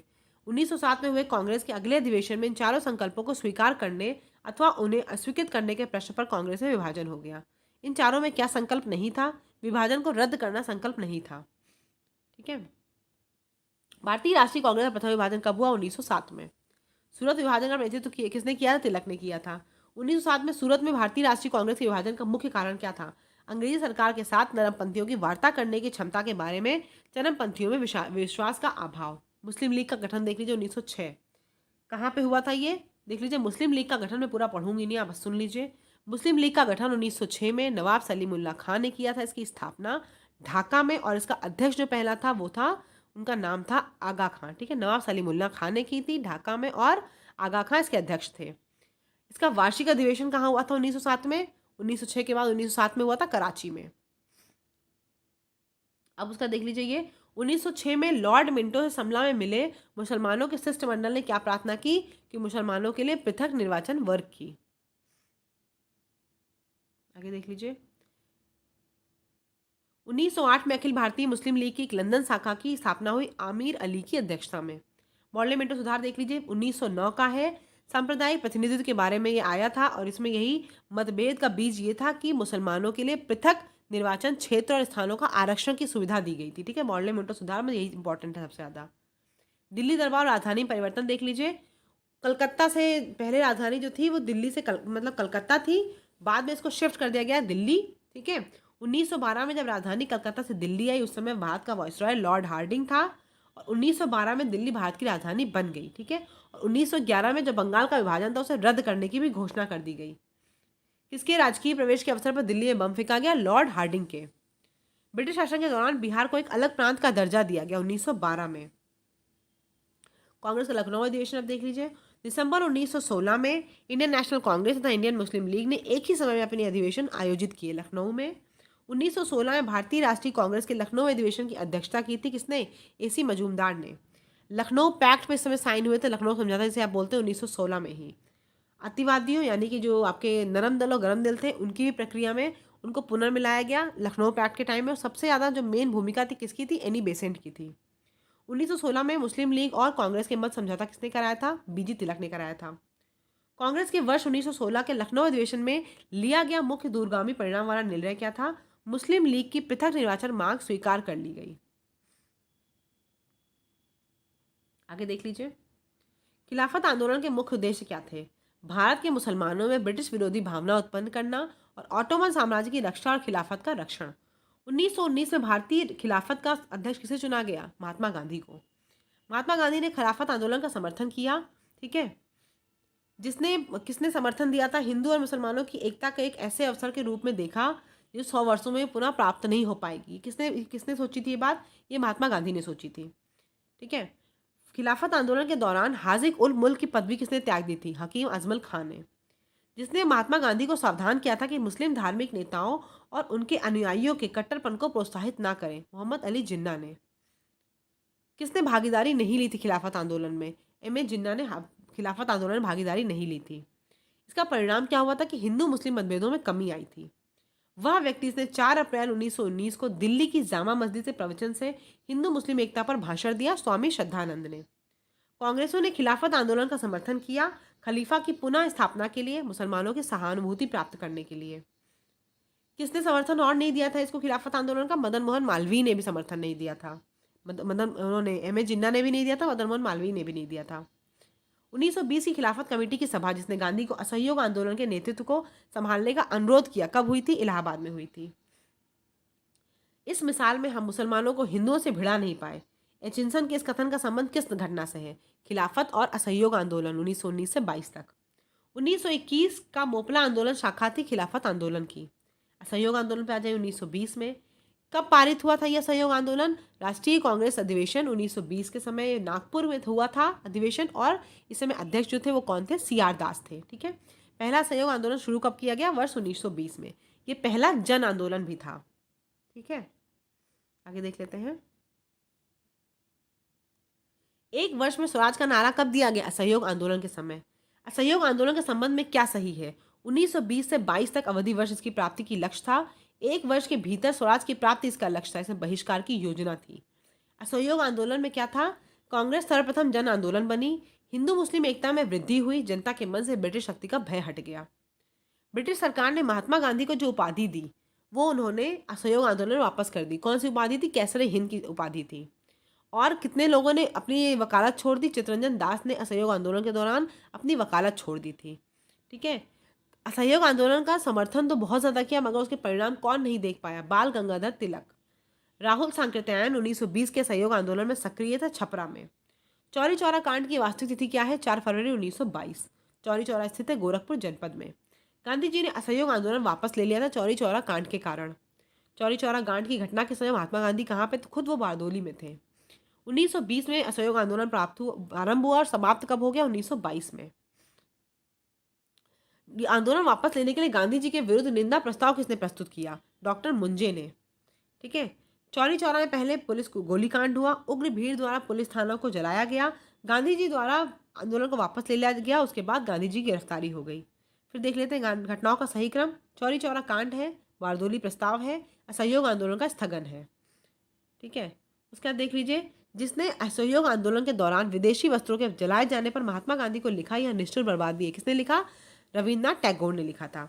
काशी विद्यापीठ, गुजरात विद्यापीठ, जामिया मिलिया तथा काशी हिंदू विश्वविद्यालय संस्थाओं में से असहयोग आंदोलन के दौरान कौन सी स्थापित की गई? काशी विद्यापीठ, गुजरात विद्यापीठ और जामिया मिलिया। 1921 से 22 के असहयोग आंदोलन का मुख्य प्रतिफल क्या था? हिंदू मुस्लिम एकता। 1885 में देखिए राष्ट्रीय कांग्रेस की स्थापना हुई। 1905 में बंगाल विभाजन। 1909 में मॉडलेमेंटो सुधार। 1930 में सविनय अवज्ञा आंदोलन। दिसंबर 1929 में देख लीजिए भारतीय राष्ट्रीय कांग्रेस का लाहौर अधिवेशन हुआ। 1931 में क्या हुआ? 23 मार्च को भगत सिंह, सुखदेव और राजगुरु को फांसी हुई। 1 अगस्त 1920 को असहयोग आंदोलन का आरंभ हुआ। अप्रैल 1919 में रॉलेट सत्याग्रह। ठीक है। स्वराज पार्टी का गठन देख लेते हैं। अब 1923 में हुआ था। भारत में स्वराज पार्टी की स्थापना किस वजह से हुई? गांधी जी ने असहयोग आंदोलन वापस ले लिया था, उसी की वजह से। काउंसिल में प्रवेश कर तथा उन्हें काम न करने देकर 1919 के भारत शासन अधिनियम का उच्छेदन करना। स्वराज पार्टी के निर्माण किसने किया था? सी आर दास ने किया था, और इसके लिए उन्होंने कांग्रेस के अध्यक्ष पद से त्यागपत्र दे दिया था। स्वराज पार्टी का गठन कब हुआ? असहयोग आंदोलन की सफलता के बाद हुआ। मोतीलाल नेहरू और सी आर दास द्वारा वर्ष 1923 में गठित पार्टी का नाम क्या था? स्वराज पार्टी। मोतीलाल नेहरू स्वराज दल के नेता थे। श्रीनिवास अयंगर, चित्तरंजन दास, विठल भाई पटेल तथा सी राजगोपालाचारी में से दल में कौन नहीं था? सी राजगोपालाचारी नहीं थे। मोतीलाल नेहरू, सी आर दास, एन सी केलकर तथा राजेंद्र प्रसाद में से स्वराज पार्टी से कौन संबंधित नहीं था? राजेंद्र प्रसाद नहीं थे। देश बंधु के नाम से कौन प्रसिद्ध है? चित्तरंजन दास। स्वराज आम जनता के लिए होना चाहिए, केवल वर्गों के लिए नहीं, किसने कहा? सी आर दास ने ये बात कही थी। ठीक है। और कांग्रेस नेताओं द्वारा मॉन्टेग्यू चैनफोर्ड रिपोर्ट की निंदा करने पर कई नरमपंथियों ने पार्टी को छोड़कर किसी का गठन किया? इंडियन लिबरल फेडरेशन पार्टी का। आगे देख लेते हैं। 16 दिसंबर 1922 को इंडिपेंडेंट पार्टी बनाने का निर्णय किसने लिया था? मदन मोहन मालवीय तथा मोतीलाल नेहरू ने। सेंट्रल लेजिस्लेटिव असेंबली का प्रथम भारतीय स्पीकर कौन था? विठल भाई पटेल। 1925 में सेंट्रल लेजिस्लेटिव असेंबली के अध्यक्ष कौन बने थे? विठल भाई पटेल। साइमन कमीशन पे आ जाइए फटाफट। साइमन कमीशन कब भारत आया? 1928 में आया था और इसके विरुद्ध आपको पता है कि जन आंदोलन चला था। क्यों? क्योंकि इसमें कोई भी भारतीय सदस्य नहीं था। ठीक है, तो कब नियुक्त कब किया गया है? 1927 में, लेकिन भारत 1928 में आया। और ये किस उद्देश्य से आया था? प्रशासनिक सुधार पर विचार के लिए आया था। कौन सदस्य था इसका? सर जॉन साइमन थे। किसके सुझाव पर भारतीयों को इस कमीशन से बाहर रखा गया था? लॉर्ड इरविन के। आगे देख लीजिए। साइमन कमीशन की सिफारिशों के संदर्भ में क्या सही है? इसने प्रांतों में द्वैत शासन को उत्तरदायी सरकार द्वारा प्रतिस्थापित करने की संस्तुति की। कौन घायल हुआ था? इसके विरुद्ध आंदोलन चला था, लाला लाजपत राय बुरी तरह घायल हुए थे। पंजाब केसरी की उपाधि लाला लाजपत राय को मिली थी। नेहरू रिपोर्ट किसने तैयार की? मोतीलाल नेहरू ने। राजगोपालाचारी, सरदार पटेल और पंडित मोतीलाल नेहरू और गोविंद वल्लभ पंत, सर तेज बहादुर सप्रू और जयकर तथा जवाहरलाल नेहरू, जगजीवन राम में से भारत के लिए औपनिवेशिक स्वराज की मांग किसने की थी? सर तेज बहादुर सप्रू और जयकर ने। भारतीय स्वतंत्रता आंदोलन के काल के संदर्भ में नेहरू रिपोर्ट की अनुशंसा किसने की थी? अल्पसंख्यकों हेतु आरक्षित स्थानों के लिए संयुक्त निर्वाचन क्षेत्र, संविधान में भारतीयों के लिए मौलिक अधिकारों का प्रावधान। 1928 में इंडिपेंडेंस फॉर इंडिया लीग के गठन से किसका संबंध था? जवाहरलाल नेहरू, सुभाष चंद्र बोस। नेहरू रिपोर्ट की अध्यक्षता में एक कमेटी द्वारा तैयार किया था और इसका विषय क्या था? नेहरू रिपोर्ट मोतीलाल नेहरू के द्वारा स्थापित किया गया था और इसका जो विषय था वो था भारत में संवैधानिक व्यवस्थाएं। इसके विरोध में मुस्लिम लीग के अधिवेशन में एम ए जिन्ना ने अपना 14 सूत्रीय प्रस्ताव रखा था। 1929 दिल्ली में मुस्लिम लीग के अधिवेशन में। इंडिपेंडेंस फॉर इंडिया लीग की स्थापना जवाहरलाल नेहरू ने की थी। वह कब स्थापित हुई थी? नेहरू रिपोर्ट के विरोध में। जवाहरलाल नेहरू ने जो इंडिपेंडेंस फॉर इंडिया लीग स्थापित की थी, नेहरू रिपोर्ट के विरोध में स्थापित की थी। कांग्रेस का लाहौर अधिवेशन या फिर पूर्ण स्वराज प्रस्ताव पारित हुआ था 1929 में। ठीक है, इसमें जो इंपॉर्टेंट चीज़ें वही पढ़ लेते हैं हम लोग कि भारत की स्वतंत्रता का प्रस्ताव कब पहली बार पारित हुआ? 1929 में पारित हुआ था। और ये कहाँ पे पारित हुआ था? लाहौर के कांग्रेस अधिवेशन में। पूर्ण स्वराज का प्रस्ताव भी तभी पारित हुआ था। ठीक है, और इस समय जो अध्यक्ष थे वो कौन थे? जवाहरलाल नेहरू थे अध्यक्ष। और अर्धरात्रि में पूछा जाए भारतीय राष्ट्रीय राष्ट्रध्वज कहाँ फहराया गया था, तो आप बताएंगे रावी नदी के तट पर, और ये फहराया था जवाहरलाल नेहरू ने ही। ठीक है, आगे देख लीजिए। कांग्रेस ने पूर्ण स्वराज की मांग करके 1929 में पूर्ण स्वराज की मांग हुई। आगे देख लेते जो इंपॉर्टेंट चीज़ें वही फटाफट पढ़ते हैं अब। पूर्ण स्वराज का संकल्प का नारा किसने दिया? वही जवाहरलाल नेहरू ने दिया। सविनय अवज्ञा पे आ जाइए। कार्यकारी कमेटी को सविनय अवज्ञा आंदोलन प्रारंभ करने का अधिकार दिया गया था लाहौर सत्र में। दांडी मार्च का प्रारंभ हुआ आपका 12 मार्च 1930 में। और कहाँ से प्रारंभ हुई थी? साबरमती से प्रारंभ हुई थी। ठीक है, और सबसे ज़्यादा किस में इसमें लोग थे कहाँ के? गुजरात के थे। असहयोग आंदोलन, नमक सत्याग्रह, बारदोली कूच और भारत छोड़ो आंदोलन में से महिलाओं की भागीदारी सबसे ज़्यादा किस में थी? नमक सत्याग्रह में थी। दांडी मार्च कहाँ से क्यों शुरू किया गया था? नमक कानून तोड़ने के लिए। ठीक है, अब देखिए, अब ईयर वाली चीज़ आएंगी तो आप खुद जानिए। दांडी मार्च के बारे में सुन लीजिए। यह पूर्णतः एक पैदल यात्रा थी। साबरमती आश्रम से आरंभ होकर इसका समापन दांडी में हुआ था। साबरमती आश्रम से शुरू समूची यात्रा 24 दिनों में पूरी हुई थी। नमक सत्याग्रह के समय गांधी जी गिरफ्तार हो जाने के बाद आंदोलन के नेता के रूप में उनका स्थान लिया अब्बास तैयब जी ने। महात्मा गांधी धरसना नामक गोदाम पर कांग्रेस कार्यकर्ताओं के धावे के समय कहाँ पे थे? यरवदा जेल में थे। वह आंदोलन से भाग लेने के लिए आचार्य विनोबा भावे प्रथम बार गिरफ्तार हुए सविनय अवज्ञा आंदोलन की वजह से। गांधी जी ने जिस विदेशी पत्रकार को दांडी मार्च के समय अपने साबरमती आश्रम में ठहराया, कौन था वो? वेब मिलर था। 1930 में नमक कानून तोड़ने के लिए तंजौर तट पर एक अभियान संगठित किया। किसने किया? सी राजगोपालाचारी ने। नमक सत्याग्रह के दौरान बिहार में लोगों ने नमक के साथ एक और कर का विरोध किया। कौन सा था? चौकीदारी कर। भारतीय स्वाधीनता संघर्ष के दौरान रेड शर्ट्स नाम से भी पहचाने जाने वाले खुदाई खिदमतगारों ने आह्वान किया पठान क्षेत्रीय राष्ट्रवादी एकता का और उपनिवेशवाद के विरुद्ध संघर्ष का। लाल कुर्ती दल संगठित किया गया था अंग्रेजों को निकालने के लिए। गढ़वाल रेजिमेंट के सैनिकों ने प्रदर्शनकारियों पर गोली चलाने से इनकार कर दिया था। कब इनकार किया था? सविनय अवज्ञा आंदोलन के दौरान।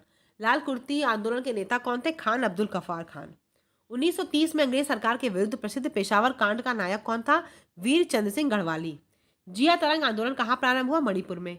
बेगूसराय के चौकीदारी टैक्स के विरुद्ध आंदोलन कौन सा किसका हिस्सा था? सविनय अवज्ञा आंदोलन का। सविनय अवज्ञा आंदोलन की सफलता के बाद गांधी जी ने महत्व दिया रचनात्मक कार्यक्रम को। प्रभावती देवी स्वतंत्रता संग्राम सेनानी थी पटना की। गांधी इरविन समझौता देखिए कब हुआ था? 1931 में हुआ था, 5 मार्च 1931 में। और इसकी वजह क्या थी मुख्य रूप से कि गोलमेज सम्मेलन में कांग्रेस की भागीदारी हो, ठीक है। तो किसकी इसी की वजह से गांधी गांधी इरविन पैक्ट की वजह से, गांधी इरविन समझौता की वजह से ही सविनय अवज्ञा आंदोलन को वापस ले लिया गया, ठीक है। गांधी इरविन समझौते में हस्ताक्षरित होने में सबसे महत्वपूर्ण भूमिका किसकी थी? तेज बहादुर सप्रू की थी। इरविन तथा गांधी को दो महात्मा किसने कहा? सरोजिनी नायडू ने कहा। गांधी इरविन समझौते में महात्मा गांधी के लाभ को सांत्वना पुरस्कार कहा था एलन कैम्पबेल जॉनसन ने। कांग्रेस का कराची अधिवेशन 1931, इसमें देख लेते क्या इंपॉर्टेंट था। एक तो आप जानिए इस समय अधिवेशन में अध्यक्ष कौन था? वल्लभ भाई पटेल थे। मूल अधिकारों के लिए मेन बात अगर पूछा जाए मूल अधिकारों की बात कहाँ हुई तो आप बताएंगे कांग्रेस के कराची अधिवेशन 1931 में, ठीक है। घटनाएं तो आप देखिए अपने आप से आप समझ गए होंगे, इतने पढ़ चुके हैं हम लोग। घटनाएं आप देख लेंगे, ऑर्डर उसका रोक के पॉज करके वीडियो देख लीजिएगा आप। गोलमेज सम्मेलन देख लीजिए। गोलमेज सम्मेलन में अगर पूछा जाए कि किसने लंदन में प्रथम गोलमेज सम्मेलन में भाग लिया था? मौलाना मोहम्मद अली ने भाग लिया था, ठीक है। प्रथम गोलमेज सम्मेलन के बारे में क्या सही है? 1930 में आयोजित हुई। साइमन आयोग की रिपोर्ट पर चर्चा करनी थी। इसका आयोजन लंदन में हुआ था। लंदन में संपन्न हुए सम्मेलन में भारतीय ईसाइयों का प्रतिनिधित्व किसने किया? केटी पॉल ने किया। द्वितीय गोलमेज सम्मेलन में किसने भाग लिया? महात्मा गांधी, सरोजनी नायडू और मदन मोहन मालवीय ने। कांग्रेस का प्रतिनिधित्व द्वितीय गोलमेज सम्मेलन में किसने किया था? महात्मा गांधी ने किया था। महात्मा गांधी जब द्वितीय गोलमेज सभा में भाग लेने लंदन गए तो कहाँ ठहरे थे? किंग्सले हॉल में ठहरे थे। और किस साथ? जहाज से गए। MS राजपूताना जहाज से गए, देख लीजिए, ठीक है। MS राजपूताना जहाज से गए।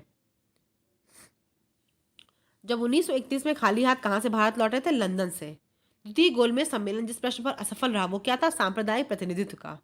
उस भारतीय का नाम जिसने तीनों गोलमेज सम्मेलन में भाग लिया? BR अम्बेडकर ने।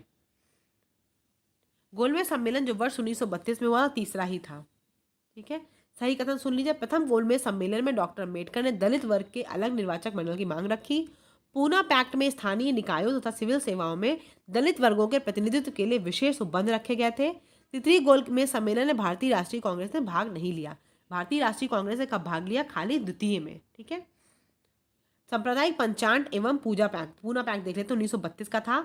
किससे घोषित किया था? ये रामजे मैकडोनल्ड ने घोषित किया था। और क्यों बनाया गया था? ये बनाया गया था अछूतों के लिए, ठीक है।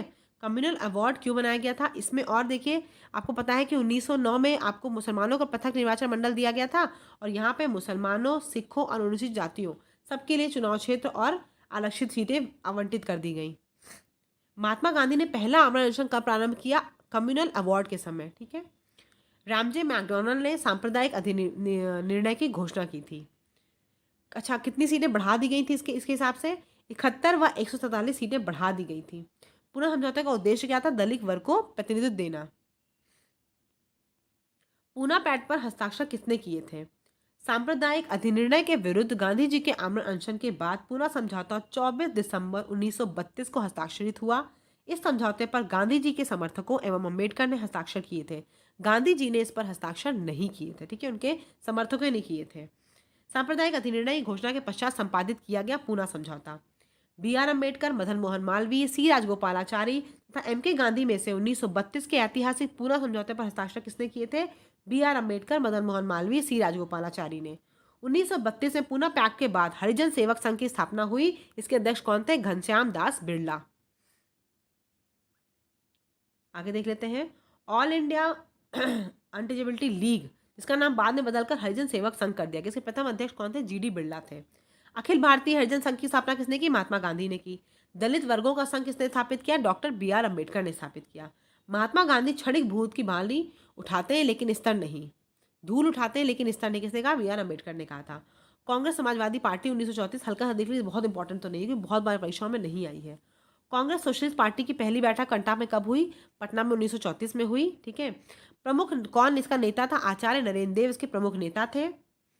और अखिल भारतीय कांग्रेस समाजवादी पार्टी का संयोजक कौन था? जयप्रकाश नारायण थे। और कांग्रेस समाजवादी पार्टी का गठन किसने किया था? जयप्रकाश नारायण एवं आचार्य नरेंद्र देव द्वारा। बिहार सोशलिस्ट पार्टी के संस्थापक कौन थे? जयप्रकाश नारायण थे। लोकनायक के नाम से किसको जाना जाता है? जयप्रकाश नारायण को जाना जाता है। जयप्रकाश दिवस कब मनाया जाता है? अप्रैल 1946 में। नरसिंह नारायण कौन थे? समाजवादी थे। प्रांतीय चुनाव और मंत्रिमंडल का गठन 1937 बहुत इंपॉर्टेंट है। 1937 में नेशनल कांग्रेस को कहाँ बहुमत नहीं मिला था? पंजाब में खाली पूर्ण बहुमत नहीं मिला था। प्रांतीय सरकारों का गठन किया गया था 1935 के अधिनियम के तहत। 1935 के अधिनियम के तहत कराए गए विधानसभा चुनाव में मद्रास, बिहार, उड़ीसा एवं बंगाल राज्यों में कांग्रेस ने पूर्ण बहुमत नहीं प्राप्त किया। कहाँ प्राप्त नहीं किया था पूर्ण बहुमत? बंगाल में नहीं प्राप्त किया था और पंजाब में नहीं प्राप्त किया था। बाकी हर जगह पूर्ण बहुमत प्राप्त हुआ था। ठीक है, बंबई और असम में भी प्राप्त नहीं हुआ था। देखिए 1937 के चुनाव में कांग्रेसों द्वारा बहुमत प्राप्त प्रांतों की संख्या कितनी थी? 5। 1937 में भारतीय राष्ट्रीय कांग्रेस का मंत्रिमंडल बना मध्य प्रांत उड़ीसा में। पाकिस्तान के अलग राज्य का आंदोलन का नेतृत्व किसने किया? मोहम्मद अली जिन्ना ने। मोहम्मद अली जिन्ना को हिंदू मुस्लिम एकता का दूत किसने कहा? सरोजिनी नायडू ने। नेहरू एक राष्ट्रभक्त हैं जबकि जिन्ना एक राजनीतिक, ये किसने कहा था? सर मोहम्मद इकबाल ने। मोहम्मद अली जिन्ना के विषय में सही कथन क्या है? वे दो राष्ट्र सिद्धांत के समर्थक थे। उन्होंने 1940 के मुस्लिम लीग के लाहौर के वार्षिक अधिवेशन की अध्यक्षता की थी। असहयोग आंदोलन में उन्होंने भाग नहीं लिया था। मुस्लिमों के लिए एक पृथक देश की प्रथम बार निश्चित अभिव्यक्ति हुई थी 1930 के मुस्लिम लीग के इलाहाबाद अधिवेशन के इकबाल के अध्यक्षणीय भाषण में। मुस्लिम लीग द्वारा पाकिस्तान की स्थापना की मांग करने वाला प्रस्ताव पारित किया गया 1940 में। और किसके अधिवेशन में हुआ पाकिस्तान के सृजन का प्रस्ताव? खलीक उजम्मा के। ठीक है, जिन्ना के दो राष्ट्र वाली सिद्धांत को मान्यता किस वर्ष कब दी गई? लाहौर अधिवेशन में। पाकिस्तान दिवस कब मनाया जाता था? 23 मार्च 1943 को मनाया गया। लाहौर अधिवेशन 1940 की अध्यक्षता किसने की? मोहम्मद अली जिन्ना ने। व्यक्तिगत सत्याग्रह देख लीजिए, इसमें क्या था? विनोबा भावे को प्रथम सत्याग्रही चुना गया। दूसरा सत्याग्रही जो था वो पंडित जवाहरलाल नेहरू थे। सर्वोदय शब्द का प्रथम सर्वप्रयोग कब किया गया? महात्मा गांधी ने किया। क्रिप्स मिशन पे आ जाइए फटाफट। 1942 में। भारत में क्रिप्स मिशन कब आया? 1942 में आया। और इसमें क्या बात थी? इसमें भारत को एक डोमिनियन स्थिति दी जानी थी। सब प्रांतों और राज्यों को मिलाकर एक भारतीय संघ होना चाहिए। कोई भी प्रांत या भारतीय राज्य भारतीय संघ के बाहर रहने का निर्णय ले सकता है। भारत का संविधान भारत की जनता द्वारा निर्मित किया जाए, ये इसका महत्वपूर्ण पहलू था, जिसको बोलते हैं भारत संघ की स्थापना करना और उसे डोमिनियन स्टेटस प्रोवाइड करना था। तो डोमिनियन स्टेटस ही की डिमांड पे सब लोग मतलब कोई भी माना नहीं था और इसीलिए क्रिप्स मिशन फेल भी हो गया था। ठीक है, किसने इसे पोस्ट डेटेड चेक कहा था? महात्मा गांधी ने कहा था। किस प्रधानमंत्री ने भारत में क्रिप्स मिशन भेजा? विंस्टन चर्चिल ने। और कांग्रेस के आधिकारिक वार्ता कौन थे कांग्रेस मिशन क्रिप्स मिशन के समय? पंडित जवाहरलाल नेहरू और मौलाना आजाद। गांधी जी के आंदोलन को राजनीतिक फिरौती किसने कहा? लॉर्ड लिथगो ने कहा था। भारत छोड़ो आंदोलन देख लीजिए, 6 जुलाई 1942 को वर्धा में महात्मा गांधी जी ने कांग्रेस की कार्यकारी समिति में अपने भारत छोड़ो आंदोलन की चर्चा की। उस समिति के अध्यक्ष कौन थे? मौलाना अबुल कलाम आजाद थे। 14 जुलाई 1942 को भारत छोड़ो आंदोलन कहाँ प्रस्तावित पारित हुआ? वर्धा में। ठीक है, उस समय कौन सेनापति था भारत में? लॉर्ड वेवेल थे। 9 अगस्त 1942 को भारत छोड़ो आंदोलन प्रारंभ हुआ था, ग्वालियर टैंक से हुआ था। ठीक है, करो या मरो का नारा किसने दिया था? भारत छोड़ो आंदोलन के समय महात्मा गांधी ने दिया था। बलदेव सहाय ने महाधिवक्ता के पद से त्यागपत्र दे दिया था।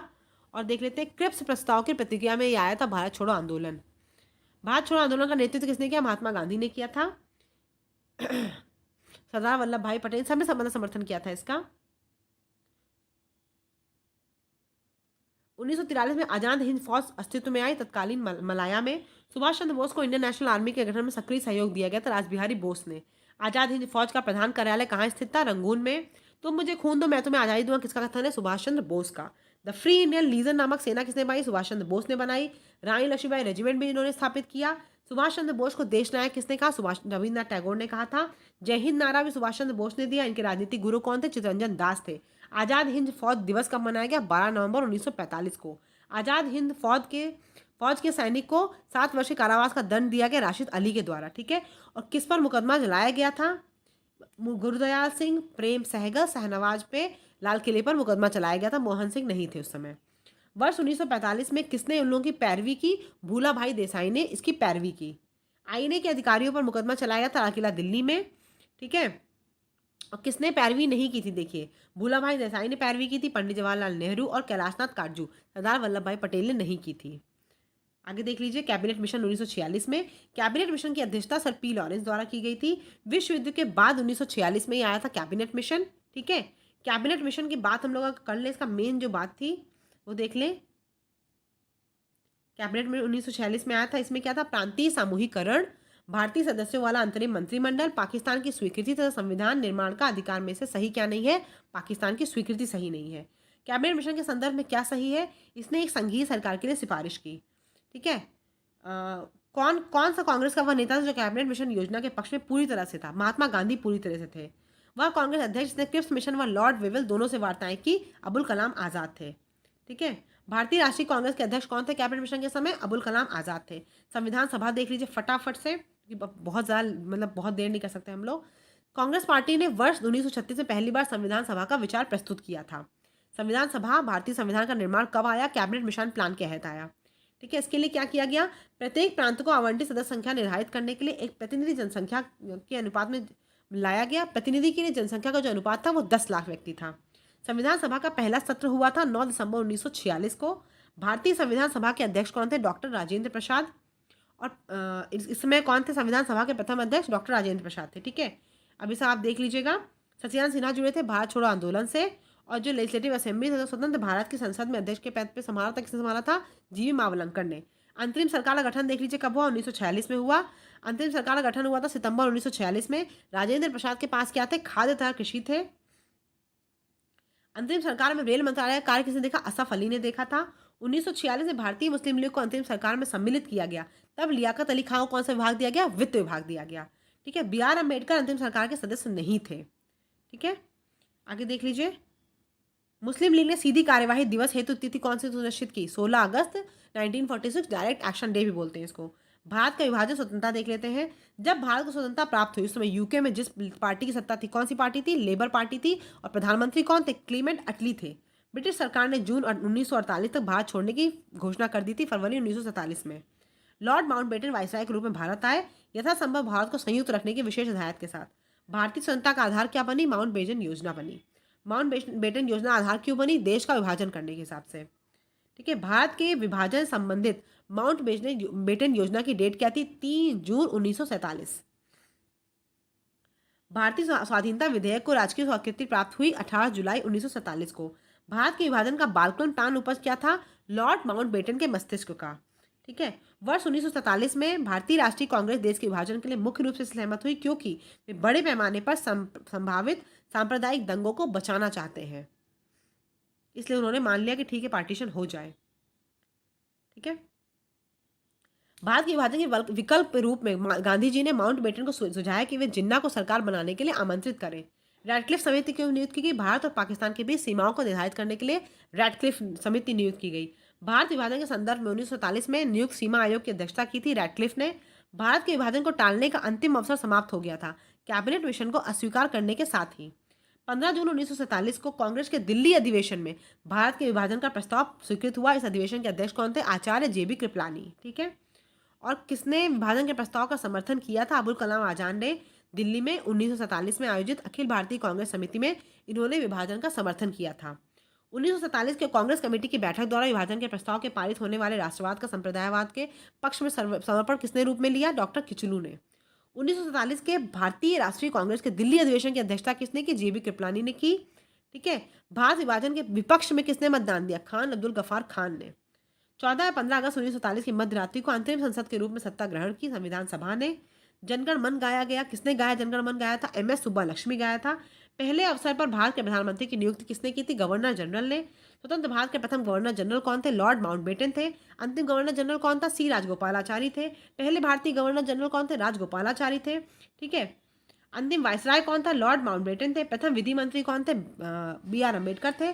भारत के राष्ट्रपति पद पर आसीन व्यक्तियों का सही क्रम क्या है? राजेंद्र प्रसाद, S राधाकृष्णन, जाकिर हुसैन, VV गिरी। लॉर्ड माउंटबेटन की अध्यक्षता में बनी विभाजन परिषद में भारतीय राष्ट्रीय कांग्रेस का प्रतिनिधित्व किसने किया था? जवाहरलाल नेहरू तथा सरदार पटेल ने। भारत के विभाजन के समय भारतीय राष्ट्रीय कांग्रेस के अध्यक्ष कौन थे? JB कृपलानी थे। दोस्तों इसी के साथ ये सीरीज खत्म होती है पॉइंटर की। मुझे उम्मीद है आपको पसंद आई होगी। कान में लगाकर फटाफट बहुत तेजी से आप इसको रिवीजन कर सकते हैं। 2-3 बार 4 बार सुनेंगे, आपको मुझे लगता है अच्छे समझ में आएगी। धन्यवाद। अगर चैनल पर नए हो, सब्सक्राइब नहीं किया हो, सब्सक्राइब कर लीजिए। जो भी आपकी क्वेरी हो उसे आप कमेंट सेक्शन में बताइए, हम आपकी पूरी हेल्प करेंगे।